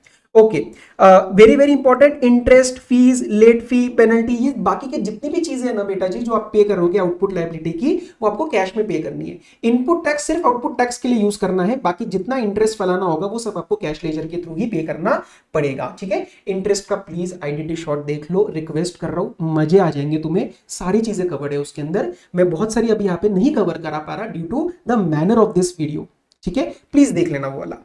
ओके, सेक्शन नंबर 50 सबसेक्शन 3 में एक इंटरेस्ट आता है with respect to wrongly availed and utilised, ठीक है। तो इसमें से जो आपकी पेनल्टी है ना, जो गलत काम है वो है यूटिलाइजेशन ऑफ रॉन्गली अवेल्ड। सिर्फ रॉन्गली अवेल किया और उसको रिवर्स कर दिया तो इसके ऊपर मुझे इंटरेस्ट नहीं लगता। अब सर ये निकालेंगे कैसे, ये पता कैसे चलेगा, क्योंकि sir eight the end of the day E credit laser तो एक ही है, इसी में मेरा सही वाला जा रहा है, इसी में गलत वाला जा रहा है। How will I determine what will be the trigger point, what will be the trigger point two apply interest on wrongly availed ITC. उस केस में अभी मैं उसके लॉजिक में नहीं जाऊंगा, आपको अभी के लिए सिर्फ ये लर्न कर लो। अगर तुमने बहुत बारी वो लॉजिक सुना है, कहीं से देखा है, नहीं समझ में आया तो अभी भी मत समझो, टाइम वेस्ट होएगा, आप सिर्फ इसको लर्न कर लो। If your e credit ledger balance falls below the wrongly availed ITC, this is a trigger point and by whatever differential amount, ये जितना भी अमाउंट का डिफरेंस बनेगा उसी के ऊपर आपका इंटरेस्ट लगेगा 18% पर एनम का, from the day next of the utilisation, from the day next of the utilization till the reversal date. Utilization date होता है आपका due date of return और actual filing of return whichever is earlier. Simple. चलो एक section 51 का एक special case बता रहा हूं, नो टीडीएस का। अगर supplier and place of supply एक स्टेट में है और लोकेशन ऑफ रेसिपिएंट दूसरे स्टेट में, ऐसा कब हो सकता है, फॉर एग्जांपल आपका प्रॉपर्टी के रिस्पेक्ट में ऐसा हो सकता है, समझे आप बात। तो उस केस में ये इंट्रा नेचर का बनेगा, और इंट्रा नेचर का अगर आपने टीडीएस काटा तो उसका क्रेडिट वो रेसिपिएंट नहीं ले पाएगा क्योंकि वो दूसरे स्टेट का है, तो इस केस में बोला जाता है नो टीडीएस। लेकिन अगर ये टीसीएस का केस बने तो वहां पे ऐसा कहीं पे भी कोई एग्जेम्पशन नहीं है, उस केस में उस पर्सन को, सप्लायर को महाराष्ट्र में भी रजिस्ट्रेशन लेना पड़ेगा और वहां पे उसको टीसीएस का क्रेडिट ट्रांसफर करना पड़ेगा। टीडीएस और टीसीएस के जो क्रेडिट्स होते हैं वो सामने वाले बंदे को क्लेम करके ई कैश लेजर में फॉल करवाने पड़ते हैं, ई क्रेडिट लेजर में नहीं। चैप्टर 12 टीसीएस में एक चीज ध्यान रखेंगे, टीसीएस की एप्लीकेबिलिटी एक बिजनेस मॉडल पे डिपेंड करती है, और वो बिजनेस मॉडल क्या होना चाहिए कि the supplier is receiving payment through eco. अगर मॉडल ऐसा है कि बायर डायरेक्टली पे करने वाला है, बायर डायरेक्टली पे करने वाला है, तो वहां पे टीसीएस नहीं लगता जरा, ठीक है। Again a very very super important compilation, बहुत इफेक्टिव कंपाइलेशन हमने वीडियो पे डाला है, इंटरलिंक प्लीज देख लेना, ठीक है ना। आपको लगेगा सर बीच बीच में बार बार क्यों बता रहे हो, अंदर से आ रहा है वो कि मेरे को पता है वहां पे मैंने क्या डिलीवर किया है आपके लिए, आप देख लो बस एक बार, ठीक है। टीसीएस का रेट भाई साहब अब 0.5% है, 1% नहीं है, तो इंट्रा हो जाएगा तो 0.25 लेना।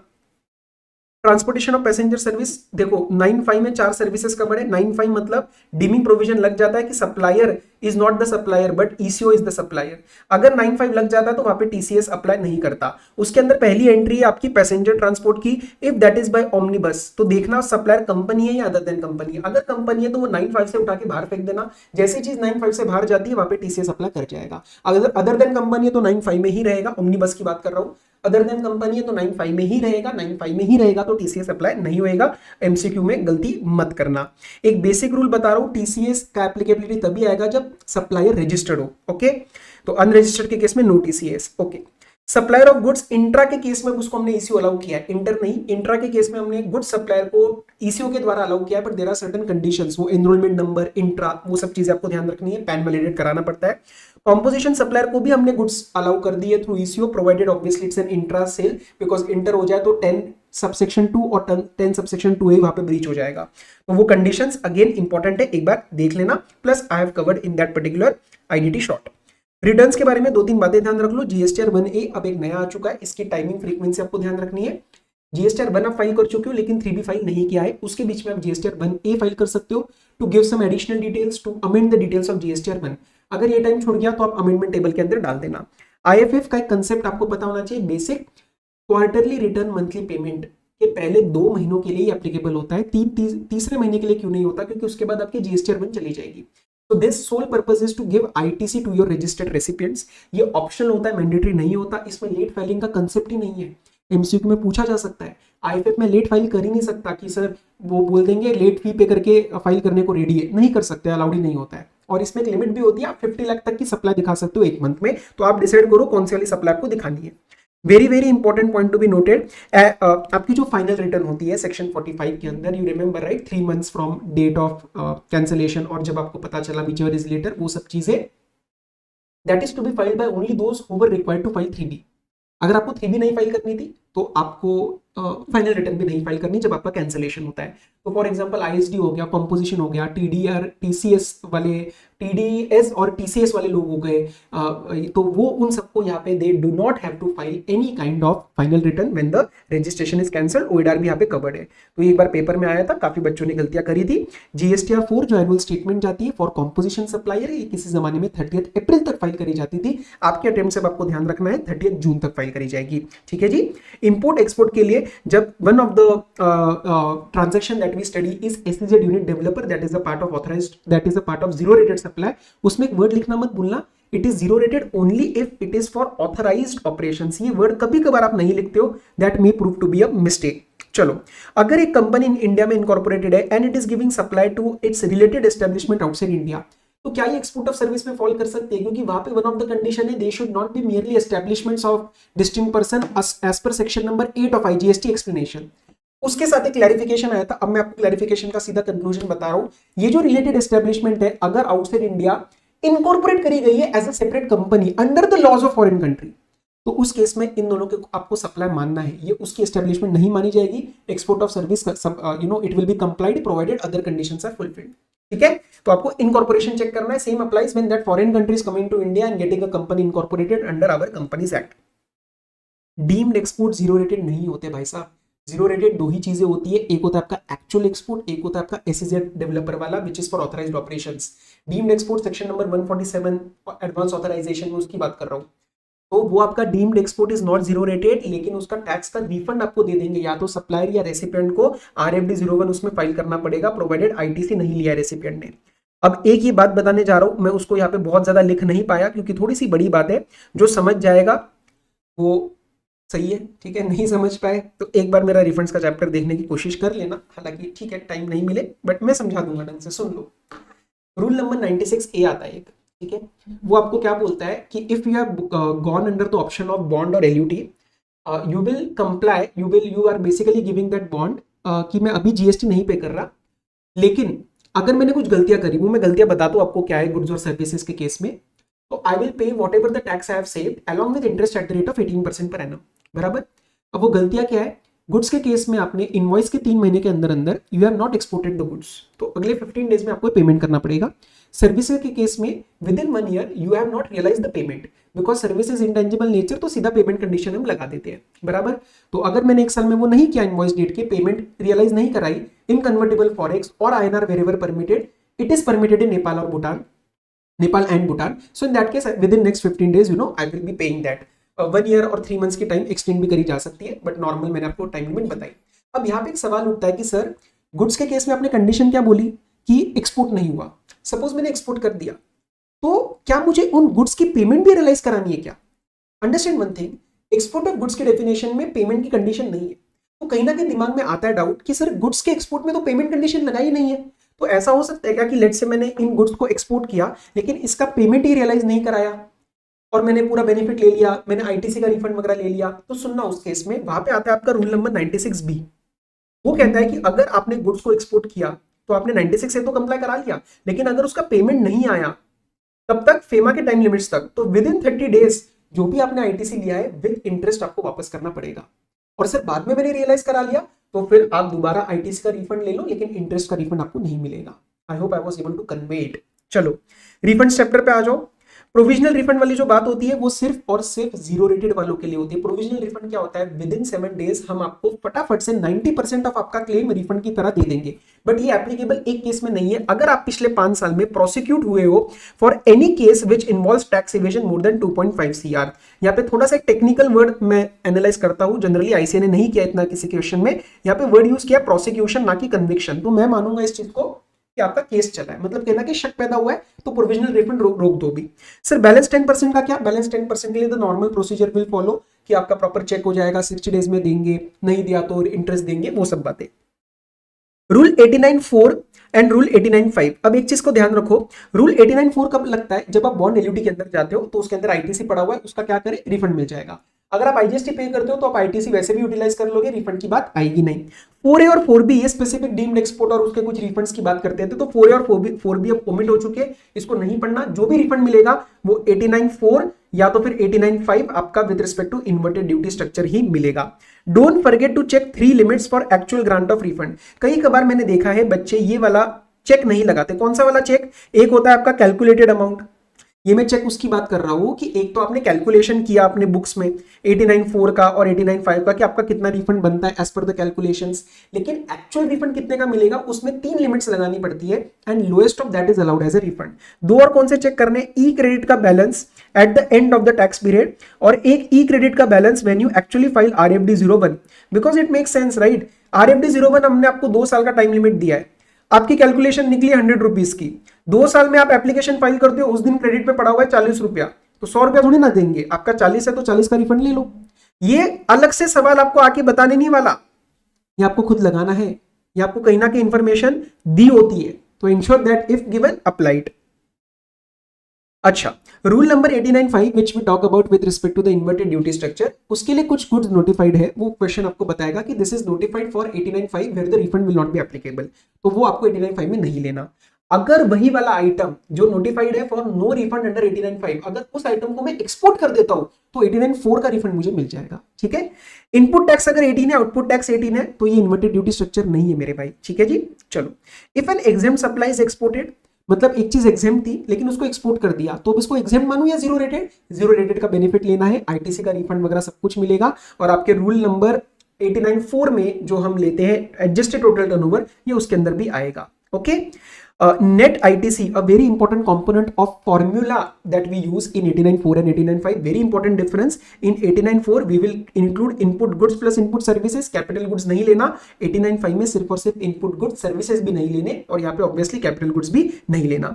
Minimum refund आपका every head में for the purpose of chapter 15 is ₹1000, but ये cash ledger में नहीं अप्लाई करता, क्योंकि cash ledger का पैसा मेरा खुद का जेब से गया है, तो ₹1 का भी रिफंड हो तो आपको मुझे देना पड़ेगा। क्या उसके लिए RFD 01 फाइल करना पड़ता है? बिल्कुल जनाब, बिल्कुल फाइल करना पड़ता है। Next, job worker to supply goods directly from the job worker premises. एक सिंपल एग्जांपल लो, ये है प्रिंसिपल, ये है जॉब वर्कर, ये गुड्स इसके पास पड़े हुए थे, मैंने इसको बोला भाई डायरेक्टली सप्लाई करने, ये सप्लाई मेरी है, बस तेरे यहाँ से डायरेक्टली कर रहा हूं, तो ये सप्लाई किसके एग्रीगेट टर्नओवर में आएगी, ये इसके एग्रीगेट टर्नओवर में आएगी। बट ये करने के लिए, ऐसा सप्लाई करने के लिए आपको ये इंश्योर करना है कि इसका प्लेस मेरे रजिस्ट्रेशन के अंदर एपीओबी की तरह डिक्लेयर होना चाहिए, unless in one case if he is registered himself, तो जीएसटी की नजर ऑलरेडी उस पे है तो चल जाएगा, ये सब रिपोर्टिंग उसके अंदर हो जाती है। समझ में आया? आगे बढ़े, चलो आगे बढ़ते हैं with respect to chapter number 17। चलो चैप्टर 16 तक डन है, चैप्टर 17 देखते हैं। Assessment and audit with respect to section number 64, एक स्पेसिफिक बात लिखी है सेक्शन 64 के समरी असेसमेंट में, that with respect to the goods if you are not able to identify who is the taxable person, then person in charge, जिसके भी हाथ में गुड्स है हम उसको डीम टैक्सेबल पर्सन बना देंगे। So if you are unable to ascertain the taxable person, the PIC, the person in charge of the goods shall be assessed to the tax. ये ऑब्वियसली गुड्स के case में apply करेगा, not in respect of services because of the intangible nature, but sometimes you miss out in writing you know this particular point in the legal provisions, वहां पे answer गलत हो जाएगा। एक और सवाल पूछा जाता है that in which cases the withdrawal of the order is possible, तो उसमें आपको दो सेक्शन लिखने हैं, section number 62 and section number 64। 64 ये समरी असेसमेंट, 62 नॉन फाइलर्स का बेस्ट जजमेंट। चलो 65 और 66 ऑडिट के रिस्पेक्ट में टाइम लिमिट्स रिवाइज करा रहा हूं। सेक्शन 65 में टाइम लिमिट होता है 3 months plus up to 6 months extension by the commissioner, and 66 में थोड़ा जल्दी काम जल्दी कराना ना, स्पेशल सिचुएशन की वजह से कराते हैं, नेचर वगैरह पे हमें डाउट है, तो 90 डेज प्लस मैक्सिमम 90 डेज का एक एक्सटेंशन मिलेगा, और यहां पे आपको असिस्टेंट कमिश्नर लर्न करना है। ओके चलो inspection, search, seizure and arrest, इसमें मैं एक ही बात अभी यहाँ पे हाईलाइट करवा रहा हूं, नॉन बेलेबल ऑफेंस के लिए लिमिट क्या लर्न करनी है। अब वो 4 स्पेसिफिक ऑफेंसेस को छोड़ दो, मोटा मोटा लर्न करो, जहां पे टैक्स इवेजन, रॉन्ग आईटीसी या रॉन्ग रिफंड आपने लिया है एक्सीडिंग 5 सीआर, 5 सीआर के ऊपर है तो it is non bailable. So non bailable मतलब cognizable, cognizable and cognizance are two separate issues. Cognizance मतलब मैटर को अटेंशन में लेना, एंड कॉग्निजेबल मतलब ये नॉन बेलेबल, और बेलेबल मतलब नॉन कॉग्निजेबल, तो वो उल्टा हो जाता है। ठीक है, this limit can be asked in your MCQ as well. Demands and recovery के अंदर एक चीज आपको ध्यान रखनी है, ऑब्वियसली 73, 74, 75, 76 ये आपको अच्छे से करना है। रिकवरी के प्रोविजंस के हेडिंग करके चले जाना, जो 78 और 79 में अगर 3 महीने में पैसा नहीं आया तो 79 के डंडे लगते हैं, उसकी हेडिंग्स एटलीस्ट लर्न करके चले जाना, डिटेल में नहीं करोगे तो चल जाएगा इस टाइम। अब 2 ऑफेंसेस जो होते हैं, non payment of self assess tax. Self assess tax मतलब क्या, जो मैं अपने जीएसटीआर 1 में डाल रहा हूं लेकिन मैं जीएसटीआर 3B में पेमेंट नहीं कर रहा। सर अगर मैंने 3B में ज्यादा डाला और मैंने जीएसटीआर 1 में उसको नहीं दिखाया, इट इज एब्सोल्युटली फाइन, उसमें कोई आपको कोई कुछ नहीं कहेगा, क्योंकि वो तो गवर्नमेंट के लिए फायदेमंद है। तो आपने अगर जीएसटीआर 1 वाला अमाउंट 3B में नहीं पे किया और you collected some amount representing an tax and now you are not paying this to the government, मतलब गवर्नमेंट के नाम पे लिया लेकिन गवर्नमेंट को पे नहीं किया, ये दोनों ऑफेंसेस में अगर आपने ड्यू डेट के 30 डेज के अंदर पेमेंट नहीं किया, then there is no waiver of penalty। Section 73 subsection 11 एक बार रीड करना। सेक्शन 73 में जो आपको 2 वेवर मिलते हैं कि आप शो कॉज नोटिस से पहले या विद इन 30 डेज पे करो और पेनल्टी को 0 कर दो, आप सिर्फ टैक्स और इंटरेस्ट पे करो, वो वेवर यहां पे नहीं मिलेगा आपको। समझ में आया? चलो section 76 with deals with tax collected but not deposited, इस पर्टिकुलर केस में शो कॉज नोटिस इशू करने के लिए there is no time limit, 10 साल बाद भी आपको नोटिस आ सकता है लेकिन ऑर्डर उसके विद इन 1 ईयर आ जाएगा। 74 में आपकी पेनल्टी पक्का लगने वाली है। ठीक है, 3 चांसेस देते हैं, एक में आपको 15% पे करना पड़ेगा, नेक्स्ट में 25% और थर्ड में 50% of that tax, that is the penalty that is being levied. 0 कहीं पे भी नहीं है, बट 3 ही चांसेस है और तीनों में कुछ ना कुछ पेनल्टी लगने वाली है, डिपेंडिंग आप शो कॉज नोटिस से पहले, शो कॉज नोटिस के विद इन 30 डेज या फिर एडजुडिकेशन ऑर्डर के विद इन 30 डेज पे करो। तो 73 में दो मौके मिलते हैं आपको, एडजुडिकेशन ऑर्डर के बाद वाला मौका नहीं मिलता। When I talk about section 73 the non fraud cases, and उन दोनों में पेनल्टी 0 लगाई जाती है। ठीक है, क्योंकि नॉन फ्रॉड है। ओके, सेक्शन नंबर आपका 80 which deals with the monthly instalments, आप टैक्स इंस्टॉलमेंट्स बनवा सकते हो up to 24, but that is not allowed for self assess tax. ठीक है, अगर आपने कोई सेल्फ असेस किया है टैक्स कि सर ये मेरा जीएसटीआर 1 में बनता है लेकिन अब मैं चाहता हूं कि मेरा यू नो आप उसमें इंस्टॉलमेंट सिस्टम बना दो, वो नहीं चलेगा। दूसरी बात, लेस देन 25,000 है अगर आपका अमाउंट जिसके लिए आप टैक्स इंस्टॉलमेंट की फैसिलिटी मांग रहे हो, वहां पे भी it will not be allowed. तो ये एक बार देख लेना कि कहाँ का अलाउड है कहाँ का अलाउड नहीं है, ये 2 मेन केसेस है। बाकी वो वाला भी है कि पिछले साल आपको मना किया है या रिकवरी के प्रोविजंस ऑलरेडी लगे हुए हैं, तो उन दोनों केसेस में भी आपको इंस्टॉलमेंट की फैसिलिटी नहीं मिलती। चलो ऑफेंसेस एंड पेनल्टीज में आ जाओ। If you collect any tax but fail to pay it to the government और you collect in contravention of law but fail to pay it to the government, तो वो आपका exactly offence for the purpose of levying the penalty कब बनता है? जब आप ये पेमेंट 3 महीने से ज्यादा नहीं करते हो। अगर सवाल में लिखा है दैट यू डिड नॉट पे टू द गवर्नमेंट, तो आपको एक असम्पशन डालना पड़ेगा कि आई एम अज्यूमिंग, और एक जनरल लाइन कि you know if this goes beyond 3 months then the offence will be there and then the penal provisions will apply. तो ये 3 months वाली बात आपको ध्यान रखनी है, एमसीक्यू में भी टेस्ट करी जा सकती है। माइनर ब्रीच 2-3 बार पूछ चुके हैं, दिमाग में 5000 तो बिठा लिया है, लेस देन या मोर देन या इक्वल टू क्या? Less than 5000 is a minor breach जिसके लिए पेनल्टी नहीं लगाई जा सकती। अब यहाँ पे एक क्वेरी आता है, वो क्वेरी इसलिए आता है क्योंकि सर हमने सारा कुछ ढंग से पढ़ा नहीं है। यहाँ पे क्वेरी आता है सर ये 5000 सिर्फ सीजीएसटी का है या ऐसा ही एसजीएसटी का है? ये 5000 टोटल है। आईजीएसटी में एक सेक्शन 20 है, एक बार उसके नजर के सामने से ले जाना, मैं उसका एक छोटा सा नोट भी डालने वाला हूँ आपके लिए। सेक्शन 20 ने बहुत सारी चीजें सेम टू सेम सीजीएसटी वाली लगा रखी है, ठीक है? तो this is your total amount, ऐसा नहीं है कि ये 5000 इधर और 5000 उधर और आईजीएसटी में अलग से कोई 10,000 आ रहा है। Okay, so this is your total amount only. Okay, arrest if tax evasion और wrong ITC is more than 2 CR। Arrest का जो सेक्शन 132 है अच्छे से करके जाना, इसका सुपर 40 वगैरह में भी मैंने पिक किया था क्वेश्चन। उसमें एक टेबल है, उसमें जो वो टैक्स इवेजन वगैरह के ऑफेंसेस है वो 2 CR से ज्यादा, या मतलब 2 CR लेकिन 5 CR से तक, और मोर देन 5 CR, ऐसे 2 लिमिट्स बनती है। तो मिनिमम आपका अमाउंट 2 CR वाला होना चाहिए, अनलेस आपका एक केस है वो रॉन्ग इनवॉइस। अगर आपने इनवॉइस में गलतियां करी तो उसमें 1 करोड़ के ऊपर वाले में भी आपको अरेस्ट हो सकता है। Apart from that, if there is any second और सब्सिक्वेंट ऑफेंस अंडर सेक्शन 132, फिर आप उसके अंदर अमाउंट नहीं चेक करेंगे, वो आपको कंफ्यूज करेंगे। 2000 रुपए का अमाउंट है, कोई फर्क नहीं पड़ता। अगर आप एक बार कन्विक्ट हो चुके हो और दोबारा 132 के अंदर कन्विक्ट हो जाते हो, तो उस केस में आपका अप टू 5 years का इंप्रिजनमेंट एंड फाइन पक्का लगना है। एंड और पे थोड़ा सा ध्यान रखिए पढ़ना, can be tested in MCQ. For example, if you go for falsification of the records, तो उस केस में अप टू 6 months और फाइन और बोथ लग जाता है। और सारी केसेस में आपका मिनिमम 6 months का इंप्रिजनमेंट मैंडेटरी है, unless the court records some reason for otherwise. Compounding of offence जो सेक्शन 138 के साथ हम पढ़ते हैं, वहां पे कमिश्नर के पास पावर है कंपाउंड करने की, असिस्टेंट जॉइंट वगैरह के पास नहीं है। और ये प्रोसिक्यूशन के बाद भी किया जा सकता है, ऑब्वियसली कन्विक्शन के बाद नहीं। वर्ड्स का प्ले है, प्रोसिक्यूशन कन्विक्शन, ध्यान रखना है। प्रोसिक्यूशन स्टार्ट हो चुका है, मैं अभी भी कंपाउंडिंग के लिए जा सकता हूं। उसका एक टेबल है, प्लीज वो टेबल करके जाना। Chances of being tested in the exam, picked up in one of the papers also which we had discussed. अगर उसके अंदर आपका वो जो लिमिट्स है 40, 60%, 25%, वहां पे अगर कोई अमाउंट, कोई आपका ऑफेंस जो है वो 2 जगह फॉल करता है, तो कौन सा वाला लगाएंगे? सर हायर वाला लगाना पड़ेगा, ठीक है? चलो अपील्स एंड रिविजन्स पे आ जाओ। एपेलेट अथॉरिटी के पास obviously you know the pre deposit का टेबल सब करके जाते हैं, एक पॉइंट छूट जाता है उसमें। If you are going for appeal to appellate authority against 129(3) order, 129 जो कन्फिस्केशन वगैरह हो रहा है while in movement, goods in transit और वो सब, तो उस केस में आपको 25% ऑफ पेनल्टी पे करनी पड़ती है। ये 25% वाली बात भी याद रखना।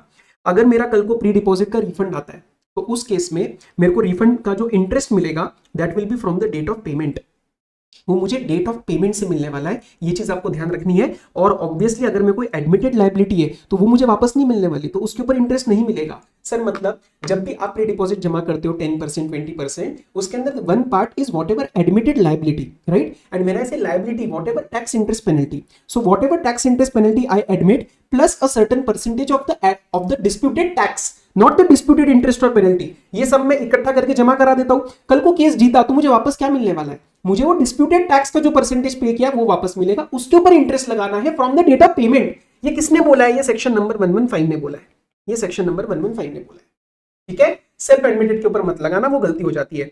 अच्छा सर, एक चीज तो हम कभी लर्न नहीं करते, एपेलेट अथॉरिटी कौन होगी और रिविजनरी अथॉरिटी कौन होगी, प्लीज करनी है आपको। मैं यहाँ पे करवा रहा हूँ, साथ साथ लर्न करो, पेपर में पूछा गया था। If the order against which you are appealing was passed by additional or joint commissioner, AA will be commissioner appeals, and if the order was by deputy or assistant commissioner or superintendent, then not below the rank of JC appeals, joint commissioner appeals। ये आपको रट्टा मारना है, इसमें कुछ नहीं समझना आपने, ठीक है? डायरेक्टली आया था ये, one of the parts in I think 4 marker ऐसा आया था। ओके, आरए कौन होएगा? दैट इज रिविजनरी अथॉरिटी, जो 108 में पढ़ते हैं। ऑर्डर अगर एडिशनल या जॉइंट कमिश्नर ने भेजा है तो उस जिसका ऑर्डर रिवाइज किया जा रहा है basically, then the RA will be principal commissioner और commissioner. And if the order passed which is to be rectified is of deputy और असिस्टेंट कमिश्नर और सुपरिंटेंडेंट, देन एडिशनल और जॉइंट कमिश्नर। ये आपको लर्न करके जाना है।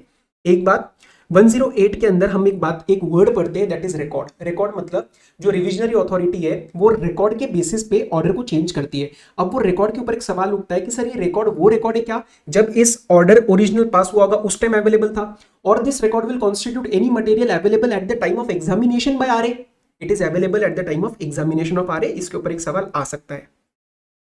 Fetters to revision of RA अच्छे से करके जाना है। सर फेटर्स का मतलब ही नहीं पता। अरे फेटर्स मतलब रिस्ट्रिक्शन कि आप कब कर सकते हो कब नहीं कर सकते। उसमें one of the important time limit is 6 months is not expired, मतलब जिस ऑर्डर को आरए रिवाइज करना चाहता है उसके लिए अभी 6 महीने पूरा नहीं हुआ है। क्यों? क्योंकि 6 महीने में the person tax payer can go to the appellate authority under section 107।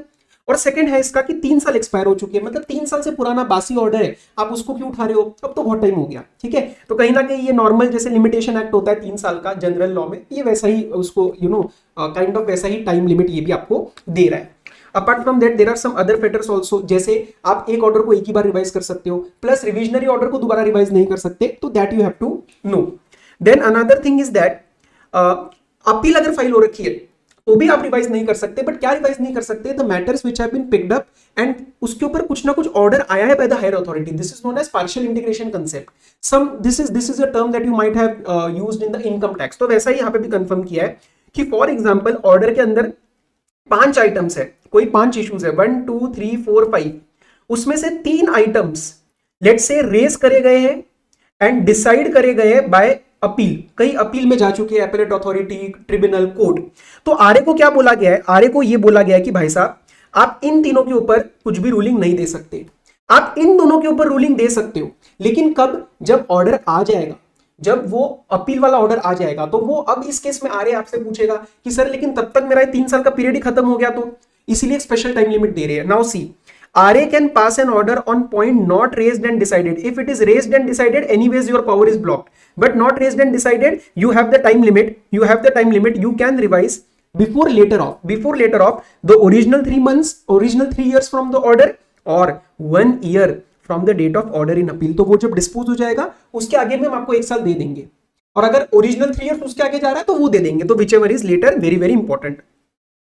Tribunal के अंदर अगर आपका एक सिंगल मेंबर बेंच के द्वारा ऑर्डर आने वाला है तो उसके लिए कुछ कंडीशंस है कि सिंगल मेंबर बेंच कब बैठ सकता है, otherwise it requires 2 members. Amount involve is up to 50 lakh, up to, exact 50 lakh पे दिमाग कंफ्यूज हो जाएगा, तो ध्यान रख लेना उसमें भी सिंगल मेंबर हो सकता है। Second, it should involve a question of fact not a question of law. Question of law मतलब some legal analysis is required, question of fact मतलब कुछ हुआ नहीं हुआ, फाइल क्या नहीं किया, प्रोसीजर, वो उसके ऊपर आ जाता है, और प्रेसिडेंट का अप्रूवल लेना पड़ता है। Appellate tribunal is a final fact finding authority. Is this statement true? Absolutely yes. Why? Because high court supreme court के पास जाने के लिए क्वेश्चन ऑफ लॉ होना मैंडेटरी है। हाई कोर्ट के पास हम कब जाते हैं? Against the order of state bench of tribunal plus involving substantial question of law. Sir अगर प्रिंसिपल बेंच ऑफ ट्रिब्यूनल है तो उसके अगेंस्ट आपको डायरेक्टली सुप्रीम कोर्ट के पास जाना है, या फिर हाई कोर्ट के अगेंस्ट जाना है तो भी सुप्रीम कोर्ट के पास जाना है, लेकिन हाई कोर्ट को सर्टिफाई कराना पड़ेगा, या तो खुद करेगा या तो आप मांग लो कि this is fit to be go and file an appeal to the supreme court, and obviously substantial question of law भी इसके अंदर इन्वॉल्व है। सेक्शन नंबर 120 अगर आपने नहीं किया है, आपको लगता है इतना मुश्किल, मतलब इतना नॉट वेरी इंपॉर्टेंट, तो दैट इज एब्सोल्युटली रॉन्ग। 120 कर लेना, 10-15 मिनट लगेंगे, सवाल आ सकता है।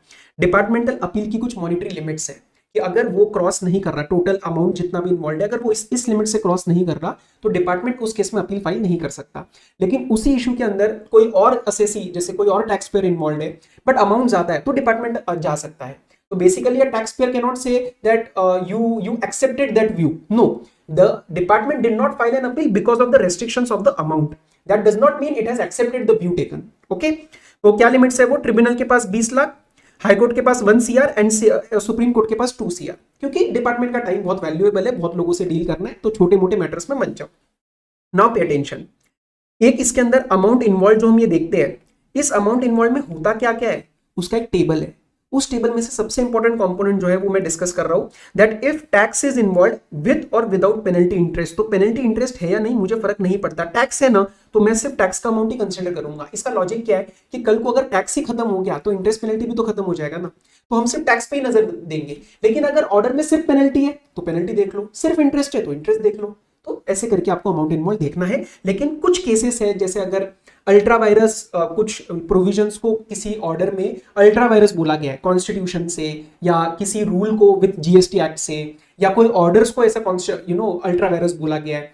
अपार्ट फ्रॉम दैट इन 4 चीजों में आपके पास, डिपार्टमेंट के पास एक पावर है कि वो इन लिमिट्स को इग्नोर करके it can go and file an appeal. तो ये 4 मैं आपको स्पेसिफिकली हाईलाइट करवा रहा हूं। अल्ट्रा वायरस वगैरह वाले भी मैंने आपको अलग से बता दी है। पीसीआर भी आपको लर्न करना है, place of supply, classification, refund और वैल्यूएशन। तो पेपर में आएगा, इसको छोड़ के अगर कोई इशू है तो उस केस में आपको लिमिट चेक करनी है, और अगर ये चारों है तो आप ये लिमिट चेक ही मत करो, आप सीधा जाओ, डिपार्टमेंट सीधा जाके अपील फाइल कर सकता है, बराबर। एडवांस रूलिंग के लिए कुछ बातें देख लो। एडवांस रूलिंग ऑब्टेन करने के लिए आपका रजिस्टर्ड होना मैंडेटरी नहीं है, you can be desirous to be registered, it is absolutely okay. Advance ruling place of supply issue पे नहीं आ सकता। क्यों नहीं आ सकता? क्योंकि जितने भी अथॉरिटीज फॉर एडवांस रूलिंग होती है they are state based, not centre based. तो प्लेस ऑफ सप्लाई तो फिर थोड़ा कॉन्ट्राडिक्टरी हो जाएगा ना, कि आपकी स्टेट से बात करोगे फिर, क्योंकि वो तो बायस्ड आंसर देंगी। अथॉरिटी फॉर एडवांस रूलिंग में मिनिमम रैंक कितनी होनी चाहिए? जॉइंट कमिश्नर की। उसके बाद मिसलेनियस प्रोविजंस में से 2 बातें ध्यान रखनी है, रूल्स की पावर गवर्नमेंट के पास होती है, रेगुलेशंस की पावर सीबीआईसी के पास होती है।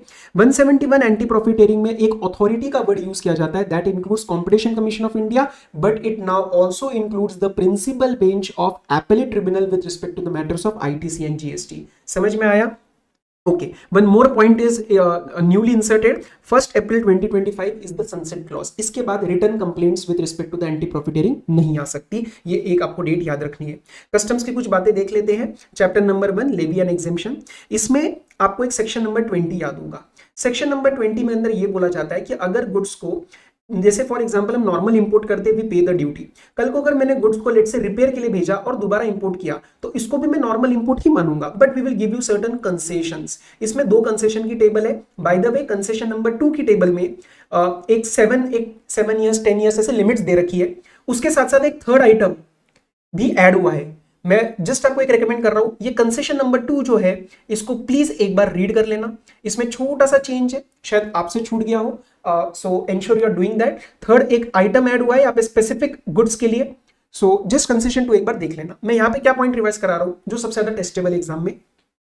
कंसेशन नंबर 1 में एक पर्टिकुलर लिस्ट है, एक पर्टिकुलर आइटम है जिसमें बोला गया है कि अगर मैंने लेट से गुड्स इंडिया में मंगवाए, ये मैंने गुड्स इंडिया में मंगवाया, I paid the duty on it, कल को मैंने इसमें कुछ खराबी आ गई तो मैंने रिपेयर करने के लिए बाहर भेजा और उसके बाद वापस बुला लिया, तो उस केस में मुझे ड्यूटी क्या दोबारा इस पे पे करनी है? नो। बट जितना भी आपका रिपेयर का कॉस्ट है, जितना भी आपका ट्रांसपोर्टेशन एंड इंश्योरेंस का कॉस्ट है, उन सब के ऊपर, और जितना भी मटेरियल का कॉस्ट है, उन सबकी फेयर वैल्यू के ऊपर आपको ड्यूटी पे करनी है। हो सकता है एक्चुअल में I am not paying to that person because it is under warranty, but जो भी इसकी फेयर वैल्यू बन रही होगी, चाहे वो फेयर कॉस्ट ऑफ रिपेयर हो, चाहे वो मटेरियल हो, चाहे वो इंश्योरेंस रेट, बोथ वेज वो आना जाना, उसके ऊपर you have to pay the duty, you have to pay the duty. Okay. Periods covered with respect to section 13, 22 और 23, इसमें से मुझे लगता है सवाल आ ही सकता है और हमेशा गलतियां होती है इसके अंदर, तो एक बार सुन लो अच्छे से भाई साहब। सेक्शन नंबर 13 बात करता है पिलफरेज की। वो कौन से पीरियड, मतलब किस पीरियड के रिस्पेक्ट में, कौन से गुड्स के लिए ये सेक्शन 13 लगता है? उन गुड्स के लिए once it is unloaded, so after unloading and before PO gives an order for home consumption और डिपॉजिट इन वेयरहाउस। तो अगर मैं बोलूं कि सेक्शन 13 में क्या वेयरहाउस गुड्स को कवर करा गया है? Answer is no, warehouse goods को कवर नहीं करा गया। सर सेक्शन 23 जो बात करता है लॉस्ट की, डिस्ट्रॉयड की या अबेंडन की, तो उसमें क्या है? 23 का जो लॉस्ट एंड डिस्ट्रॉयड है वो वेयरहाउस गुड्स को भी कवर करता है। तो this is for any time before clearance for home consumption. When I say before clearance for home consumption, it automatically includes the warehouse goods also, because उसका भी home consumption करवाना बाकी है। ठीक है, तो ये वाइटल डिफरेंस बनता है व्हेन आई कंपेयर 13 एंड 23। लेकिन 23 का जो अबेंडनमेंट है, जिसके अंदर आप ये कह सकते हो कि मुझे ये टाइटल नहीं चाहिए, मैं रिलिंक्विश कर देता हूं, तो that needs to happen before the PO's order for home consumption और deposit in warehouse. Warehouse goods का मैं अबेंडनमेंट नहीं कर पाऊंगा। फिर आता है आपका एक सेक्शन नंबर 22, उसके अंदर हमारा एक वर्ड यूज करा गया है डिटोरिएटेड। देखो, डैमेज, लॉस्ट, अबेंडन, डिटोरिएटेड, ये वर्ड्स आपको थोड़े से ध्यान से देखने बिकॉज सेक्शन बदल रहा है। 22 के अंदर एक डिटोरिएटेड वर्ड यूज करा गया है, वो सिर्फ फर्स्ट क्लॉज में है, जिसमें भी कवर बिफोर और during unloading of the goods. एक बार अनलोडिंग हो गई तो वहां पे डैमेज कवर्ड है, लेकिन वर्ड डिटोरिएटेड कवर्ड नहीं है। सो ओनली बिफोर और ड्यूरिंग अनलोडिंग डिटोरिएशन के ऊपर आपको अबेटमेंट ऑफ ड्यूटी मिल जाएगा। टाइप्स ऑफ ड्यूटीज में 2-3 बातें अच्छे से देख लो। जो सेफगार्ड ड्यूटी होती है वो प्रोविजनल बेसिस पे मैक्स टू मैक्स 200 डेज के लिए लगाई जा सकती है। अगर आप डेवलपिंग कंट्री से कोई सामान मंगवा रहे हो and if that total imports का that amount is not, that quantity is not exceeding 3%, no safeguard duty, and if more than one country से मंगवा रहे हो तो individually up to 3 and total should not exceed 9। ठीक है, ये आपको थोड़ा सा ध्यान रखना है। Apart from that subsidised and anti dumping duty, इसका रेट्रोस्पेक्टिव इंपैक्ट 90 डेज तक के लिए आप लेके जा सकते हो, मतलब रेट्रोस्पेक्टिव मतलब पुराना। तो आज नोटिफिकेशन आया, मैं पुराने 90 डेज के इंपोर्ट्स को भी टैक्स कर रहा हूं in this form, CVD subsidised duty and anti dumping duty. तो वो 90 डेज का टाइम लिमिट आपको थोड़ा सा ध्यान रखना है। आजकल इन्होंने एक नया पूछना स्टार्ट किया है, 2 बार आ चुका है, एंटी डंपिंग ड्यूटी निकालो। निकालो मतलब क्या, कुछ नहीं करना है आपको, कितना इंजरी हुआ और कितना डंपिंग हुआ उसका लो है। सर डंपिंग मतलब वहां का नॉर्मल वैल्यू क्या था और उन्होंने एक्सपोर्ट कितने में किया।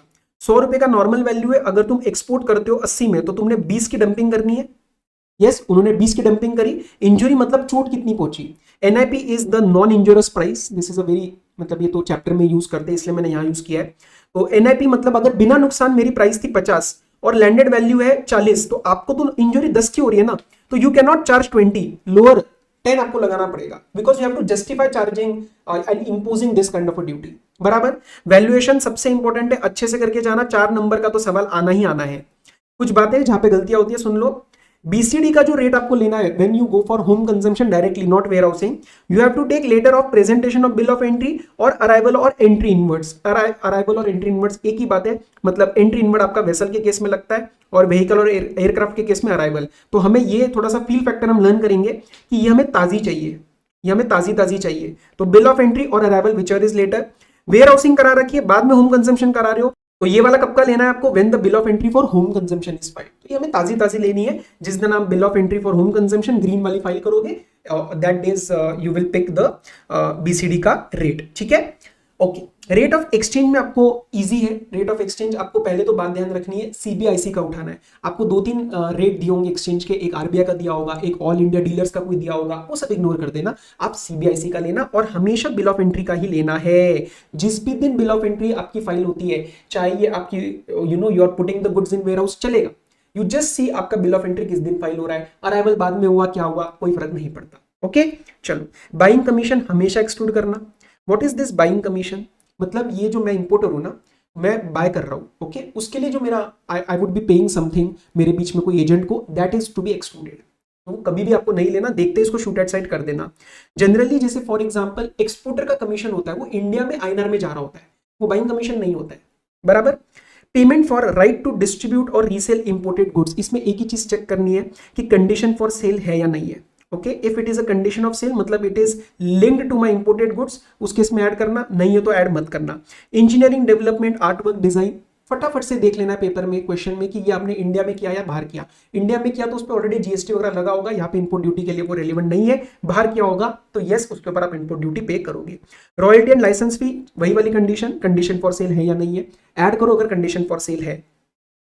अगर एयर ट्रांसपोर्ट का केस है तो 20% का लिमिट चेक करना मत भूलना, that applies with respect to transport, loading, unloading, handling charges with respect to the delivery at import place. Generally बच्चा ये समझ के जाता है कि सर 20% मतलब सिर्फ फ्रेट के लिए है, फ्रेट मतलब जो एयर फ्रेट है, नहीं, it also includes this transport, loading, unloading at that local place. इसके ऊपर अब एक सवाल है, वो सवाल मैं अभी तो नहीं उठा सकता, very very important question, in which they give you the local freight, they give you the loading charges only for the purpose of calculating FOB, और उस एफओबी के ऊपर हम 20% लगा के उन दोनों आइटम्स को डिस्कार्ड कर देते हैं। अगर आप ये चीज समझ पा रहे हो उसका मतलब आपने सवाल अच्छे से किए हैं, मटेरियल में भी है, मेरे सुपर 40 में भी है, और उन दोनों को डिस्कार्ड करना क्यों करते हैं वो इसका यहाँ पे लॉजिक है, वो सवाल आपको करना पड़ेगा, मैं अभी इससे ज्यादा नहीं समझा सकता। ठीक है, तो प्लीज कर लेना, रिक्वेस्ट है। रूल 4 आइडेंटिकल गुड्स में अगर एक से ज्यादा अवेलेबल है तो आपको लोएस्ट वाला लेना है, और रूल 7 जो डिडक्टिव वैल्यू का लेता है, that we apply for the CVR rules. अगर आपके पास मोर देन वन, मतलब बहुत अलग अलग आइटम्स सेल किए जा रहे हैं अलग अलग क्वांटिटी में, then you have to see the greatest aggregate quantity to unrelated buyers. मतलब लेट्स से 50 यूनिट सेल करे 40 रुपये में, 60 यूनिट सेल करे हमने लेट्स से 30 रुपीज में, और 15 यूनिट सेल करे हमने 25 रुपीज में। कभी कभार पेपर में गलती से हम ये उठा लेते हैं, ये नहीं, ये आपको क्वांटिटी चेक करनी है। तो ये 60 is my answer, greatest aggregate quantity for rule 7, 30 will be the price. Okay, valuation के रिस्पेक्ट में some of the silly mistakes that happen, pay attention. Ship demurrage आपको वैल्यूएशन में इंक्लूड करना है। आपका फोकस क्या है, देखो मैं एक छोटा सा फिगर आपको समझा देता हूं। ये आपका लेट्स से पोर्ट है यूएस का, और ये आपका पोर्ट है इंडिया का। ये सीआईएफ वैल्यू है, मुझे यहां तक जितने भी whatever my cost are incurred till this point I have to add. ठीक है, तो ये शिप है, ये यहां पे आएगी, तो यहां तक मुझे सब कुछ ऐड करना है। शिप डीमरेज यहीं पे लग रहा होगा, तो वो आपको ऐड करना है। Demurrage charges for delay in goods clearance from airport, वो यहां पे लग रहा होगा, वो आपको ऐड नहीं करना, एक्सक्लूड। लाइटरेज चार्ज, छोटी छोटी बोट है वो यहां जाएगी, वापस सामान ले आएगी, ऐड करना है। ट्रांसशिपमेंट कॉस्ट, ट्रांसशिपमेंट क्या होता है, यहां सामान आया, यहां से दूसरे शिप में बेच के हमने कहीं और भेज दिया, किसी और शिप में डाल के हमने कहीं और भेज दिया, तो ये तो इंडिया में इनकर हो रहा है ना। एक बार यहां पे आ गया, इसके बाद का कोई कॉस्ट इंक्लूड नहीं करना, तो ये भी एक्सक्लूड हो जाएगा। अब वेरी वेरी इंपॉर्टेंट नोट, अब वेरी वेरी इंपॉर्टेंट नोट, ये जो हमने शिप डीमरेज इंक्लूड किया और लाइटरेज चार्ज इंक्लूड किया, इसके ऊपर आपका कभी भी इंश्योरेंस का 1.125% नहीं आएगा। सर इंश्योरेंस का 1.125% कब लेना होता है? When the actual insurance cost is not available. आप 1.125% किस पे लगाते हो? एडजस्टेड एफओबी पे लगाते हो। एडजस्टेड एफओबी मतलब यहां पे होती है, ठीक है, यहां पे होती है, और लाइटरेज चार्ज यहां इनकर हो रहा है, शिप डीमरेज चार्ज यहां इनकर हो रहा है, बराबर। तो वो जो 1.125% हमें इस पे लगाना है, इस पे नहीं लगाओगे आप। तो जब आपका आंसर बनेगा ना, आंसर जब बनेगा आपका ऐसे बनेगा, एडजस्टेड एफओबी आएगी, ओके, आप यहाँ पे फ्रेट ऐड करोगे और आप यहाँ पे इंश्योरेंस ऐड करोगे, तो ये 1.125% आप इस पे लगा देना। उसके बाद आप अलग से ऐड करना शिप डीमरेज चार्जेस, लाइटरेज चार्ज। समझ में आया? कई बच्चे इसको पहले ऐड कर देंगे और उसके ऊपर 1.125% लगा देंगे, गया तुम्हारा आंसर तेल में, ठीक है, पानी में, सॉरी, ठीक है। चलो अब materials and components if given by buyer free of cost to the supplier, then obviously you have to include it, क्योंकि कहीं ना कहीं फ्री देने की वजह से कॉस्ट कम हो गई है, तो वो ऐड बैक कर रहे हैं हम। इंपोर्ट एक्सपोर्ट प्रोसीजर में SWS 10% हमेशा ऐड करना, this 10% is applied on BCD। Sometimes question will not tell you but you have to add. Import report vehicles के केस में, अब ये क्या है, ये प्रोसीजर बहुत बच्चे नहीं करके जाते क्योंकि लंबा चैप्टर है, कुछ बातें तो सुन लो एटलीस्ट। जब सामान आता है तो दो इंपॉर्टेंट डॉक्यूमेंट्स बनते हैं, एक होता है IGM that you call as import general manifest, और एक होता है import report. Import report vehicles के केस में बनता है, आईजीएम वेसल और एयरक्राफ्ट के केस में बनता है। आईजीएम आपको प्रायर टू अराइवल देना पड़ता है, बट लैंड रूट में थोड़ा सा हमें फ्लेक्सिबिलिटी है, क्योंकि ऐसा नहीं होता ना कि पोर्ट एयरपोर्ट की जगह नहीं मिलेगी, लैंड है मिली जाएगी, तो यहाँ पे आपको विद इन 12 आवर्स जो है आपको देना पड़ता है। प्रोविजनल असेसमेंट की जब हम बात करते हैं with respect to the custom, section number 18, very important, अगर आपका अमाउंट कम पड़ गया फाइनल असेसमेंट के time, then whatever amount you will pay with interest, and the interest का metre will start from the first day of the provisional assessment, okay? And कल को अगर आपका पैसा का रिफंड बना, तो क्या रिफंड के केस में आपको इंटरेस्ट मिलेगा अगर आपको 3 months of the final assessment जो है वो पैसा, मतलब इंटरेस्ट का मीटर उस केस में कब स्टार्ट होगा? 3 months of the final assessment. तो ये 3 months आपको जो गिनने इंटरेस्ट के केस में, वो कब से गिनने हैं? वो इस केस में आपको फाइनल असेसमेंट से गिनना है। If the refund is coming from an order of any court और ट्रिब्यूनल, तो ऑर्डर के डेट से गिनने हैं, again covered in my IDT short. Rate of duty baggage वो है 38.5%, तो अगेन SWS का सरचार्ज इसके अंदर हम इंक्लूड करते हैं। एनेक्जर 1, एक ये गलती मैंने देखी है, आपकी एक एनेक्जर 1 की लिस्ट है, उसमें for example cigar more than 25, alcohol more than 2 litre, cigarette more than 100, तो वो जब अप टू 100 है ना, मतलब up to 100, up to 25, up to 2 litre, वो सब आपको अलाउड है बैगेज के लिए। मोर देन जब जाता है तो वो एनेक्जर 1 में जाके एक्सक्लूड हो जाता है। आप समझ रहे हो मेरी बात? तो annexure 1 covers exceeding the limit amount, जिसपे 100% ऑफ द बैगेज रेट लग जाता है। लेकिन अगर अप टू लिमिट है, लेट्स से अगर 25 सिगार से, लेट्स से सिंपल सा एग्जांपल लो, अगर आपके सिगार से आपने 30 मंगवा लिए, ठीक है, तो आप इसमें से 25 बैगेज वाले भी इंक्लूड कर लेना, और वहां पे जो आप जनरल अलाउंस देते हो वो उसके अंदर आप माइनस कर देना। लेकिन जो बैलेंस 5 है उसके लिए आपको वो 100% का जो एक नोट हम डालते हैं बैगेज के सॉल्यूशन में, सो दैट विल अप्लाई, ठीक है ना। तो गलती मत करना, एनेक्जर 1 में मोर देन लिमिट्स फॉल करती है, ओके। इन्फेंट का एक बड़ा ही सिंपल सवाल आता है, लेकिन बहुत बच्चे गलती करते हैं। इन्फेंट में सबने रट रखा है कि सर यूज्ड पर्सनल इफेक्ट्स को हम पूरा अलाउ कर देंगे, ड्यूटी फ्री अलाउ कर देंगे, उसमें कुछ हम एग्जेम्पशन दे देंगे। लेकिन बेटा जी वो तब ना जब इन्फेंट ट्रैवल कर रहा हो।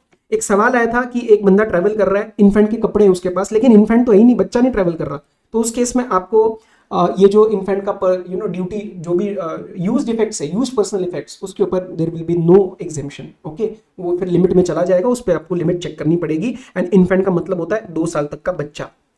अगर कोई बंदा नेपाल, भूटान, म्यांमार से लैंड रूट से आ रहा है, तो उस केस में सिर्फ और सिर्फ पर्सनल इफेक्ट्स अलाउड है, बाकी कुछ भी नहीं, कोई लिमिट नहीं। ज्वेलरी अलाउंस रूल 5 चेक करने से पहले एक बार भूलना मत, ही और she should be living for at least 1 year, मतलब more than 1 year abroad. And jewellery को हम पर्सनल इफेक्ट नहीं बोल सकते, जैसे मैं कड़ा पहन के चला गया, गोल्ड पहन के चला गया और बोल दिया तो मेरा पर्सनल इफेक्ट है, नहीं, वो स्टिल ज्वेलरी अलाउंस के लिए आएगा। रियल लाइफ में उसका एक आपको सर्टिफिकेट लेके जाना पड़ता है टू प्रूव दैट ये तो मेरा इंडिया का ही मैंने खरीदा हुआ है, ठीक है, लेकिन वो मैं अभी डिटेल में नहीं जाता। आपके मटेरियल में नहीं है। एक laptop computer is allowed for every person provided is adult, but it is not for a crew member, क्योंकि क्रू मेंबर तो बार बार ही आउटसाइड इंडिया इन इंडिया करता जाएगा, तो लैपटॉप बहुत सारे ले आएगा। वेयर हाउसिंग में, वेयर हाउसिंग का जो पीरियड है that is 1 year from the date of permitting और वेयर हाउसिंग, ये हमने अलाउ तो कर दिया। ऑब्वियसली दिस पीरियड वगैरह does not apply for section 65 जहां पे मैन्युफैक्चरिंग एंड ऑपरेशंस परमिट करे गए हैं, बट इंटरेस्ट 91st डे से लगना स्टार्ट हो जाएगा। 90 मतलब 1 साल अलाउ किया, लेकिन इंटरेस्ट 91st डे से, और 91st day from not of the date of warehousing but from the order of PO for warehousing. तो हमें ये नहीं फर्क पड़ता कि एक्चुअल में डिपॉजिट कब किया, पीओ के ऑर्डर से 90 डेज देखने हैं और 91st डे से आपका जो है the interest will start. Okay, again covered in my IDT short. चलो क्लोज करते हैं, बस हो ही गया है। रिफंड चैप्टर में आपका कस्टम्स के लिए minimum refund should be 100, GST में 1000 था इन ईच हेड। रिफंड का claim is not a substitute for appeal, most important case law. हालांकि केस लॉ का एक अलग वीडियो आपको मिल जाएगा, मैंने पुराना भी अपलोड किया था मई 24 के लिए, लेकिन मैं आपके लिए नया अपलोड कर दूंगा एक बार चेक करके कि कोई नया केस लॉ तो नहीं है ना। बेसिकली क्या होता है, अपील की एक स्पेसिफिक टाइम लिमिट होती है 60 डेज। कल को आपसे अपील रह गई, आप कंप्लीसेंट थे, तो आप वही वाला मैटर रिफंड में नहीं रेज कर सकते। दिस वाज रेज्ड इन प्रीएब्ल्यू इंडस्ट्रीज। ओके, कुछ बातें देख लो, जनरल है, बोनस पॉइंट से आपके लिए। Present the answers in state form not city form, तो आंसर लिखते वक्त मुंबई पुणे लिख सकते हो, लेकिन आगे महाराष्ट्र लिखना जरूरी है क्योंकि रजिस्ट्रेशन जो है वो स्टेट वाइज होता है। अगर इंट्रा सप्लाई है and the person is the recipient is from other state, तो उसको उसका आईटीसी नहीं मिलेगा। ये बहुत बारी कवर कर चुके हैं, फिर से बता रहा हूं। जनरली एग्जांपल बनता है इमूवेबल प्रॉपर्टी के केस में, मैं हूं पुणे महाराष्ट्र का रजिस्टर्ड आदमी, मैं गया दिल्ली में रहने, और दिल्ली में मैं कहाँ रहा, हयात में रहा। ओके, इसका नेचर ऑफ सप्लाई क्या बनेगा, इंट्रा, क्योंकि सप्लायर हयात है एंड सेक्शन 12(3) के हिसाब से the place of supply is also Hyatt, that is Delhi. अब ये दिल्ली स्टेट का इंट्रा बन चुका है, मैं महाराष्ट्र का रजिस्टर्ड हूं, मैं इसका आईटीसी नहीं लूंगा। सिमिलर बात बन सकती है आपकी इन केस ऑफ मशीनरी, मैं महाराष्ट्र का रजिस्टर्ड हूं और मैं दिल्ली में जाके एक मशीनरी खरीदी एज इज वेरियस कंडीशन, तो मूवमेंट तो हुई नहीं, सप्लायर दिल्ली का, प्लेस ऑफ सप्लाई दिल्ली का सेक्शन 10 के हिसाब से, तो उस केस में भी मेरे को क्रेडिट नहीं मिलेगा। ब्रदर सिस्टर में जनरली अगर ऐसा दिया कि वो अर्न कर रहे हैं, वेल सेटल्ड है, बहुत ही बड़े आदमी है, रिकॉग्नाइज्ड कंसल्टेंट है, इसका मतलब somewhere they are independent, they are not dependent on you. When they are not dependent on you they are not family, when they are not family they are not related person, and when they are not related person schedule number 1 में paragraph number 2 मत लगाना। तो अगर मैं अपने एक independent brother के साथ कोई ट्रांजैक्शन करता हूं जिसमें कंसिडरेशन नहीं है, तो ये शेड्यूल 1 में नहीं आएगी। जिसके अंदर कंसिडरेशन लेट से 10 रुपए है, असली वैल्यू 1 लाख है, कोई बात नहीं, 10 लाख 10 पे जीएसटी बनेगा, क्योंकि ये शेड्यूल 1 में आएगा ही नहीं, वैल्यूएशन रूल्स भी यहाँ पे हिट नहीं करेंगे। टीडीएस टीसीएस सेशन मैंने ऊपर बता दिया आपको, ये आईटीसी में नहीं जाते, ये क्लेम करने के बाद आपके ई कैश लेजर में जाते हैं। ओके, एक ये बात बता रहा हूं, क्वेश्चन में आया था, जितना छोटा दिख रहा है उतना है नहीं, तो सुन लो। If I paid IGST on export, ठीक है, मैं बॉन्ड एल्यूटी में नहीं गया और फिर मैंने इसका रिफंड क्लेम किया और फिर ये रिजेक्ट हो गया, ये क्या हो गया, रिजेक्ट हो गया, तो क्या मैं यहाँ पे कोई अपना क्रेडिट लेजर को रिक्रेडिट करूंगा? क्योंकि अक्सर हमने लर्न किया हुआ है, रटा हुआ है कि सर रिफंड क्लेम रिजेक्ट होते ही रिक्रेडिट कर दो। नहीं, इसके अंदर कोई रिक्रेडिट की बात आएगी नहीं। पता है क्यों? रिक्रेडिट की बात तब आती है जब मैं अपना ई क्रेडिट लेजर का बैलेंस का रिफंड मांगता हूं और रिफंड एप्लीकेशन फाइल करते वक्त मैं उसको डेबिट करता हूं। इस केस में कुछ डेबिट हुआ नहीं है, मैंने जो आईजीएसटी पे किया था उसका रिफंड मांगा है। एमटीपी 1 में आईसीए ने गलत किया था, उसको रिजॉल्व कर दिया था, मैंने एमटीपी 1 में भी इसको डिस्कस किया था। एक छोटा सा एग्जांपल लेके सुन लो, पेपर में आया था एक बार, goods imported on 28th of December reach business premises on 3rd January। मैं आईटीसी कौन से महीने में लूंगा, दिसंबर या जैन? क्यों? One of the conditions under section 16(2) ITC is that goods should be received, received of goods and service होना बहुत जरूरी है, तो जनवरी मंथ में लेना। इसके साथ मेरा क्लोज होता है ये वाला पीडीएफ और ये वाला chapter. I really hope that this was useful. हाँ, शायद कुछ पॉइंट्स आपको पता होंगे, लेकिन मैं गारंटी के साथ ये बोलूंगा कि आपको एक दिन पहले इसका ज्यादा महत्व समझ में आएगा। जब चीजें बहुत पुराने पेपर्स का इंपैक्ट होता है, बहुत चीजें ऑलरेडी बिखरी हुई होती है, ये समेटने का काम करेगा आपके लिए। I have the feedback, I know it is going to be super useful for you. दिल से अगर अच्छा लगे तो शेयर करना, कमेंट करना, लाइक करना, मुझे भी तो बताओ ना अगर बेनिफिट आ रहा है तो, उससे मेरे को भी और मजा और मोटिवेशन मिलता है आगे आपके लिए काम करने के लिए। So with this bye bye, take care, मिलते हैं किसी और लेक्चर में या किसी और कन्वर्सेशन में। अच्छे से पढ़ो, आईडीटी में मेरा नाम थोड़ा सा बना लो यार, ठीक है? आपके अच्छे नंबर आएंगे अगर मेरे से पढ़े हो directly indirectly, it will help me also to understand कि चलो क्या किस तरीके से रिसोर्सेज का यूज किया जा रहा है, क्या फायदा हुआ क्या नहीं हुआ, and it will really make me very happy. ठीक है, चलो बाय बाय, टेक केयर।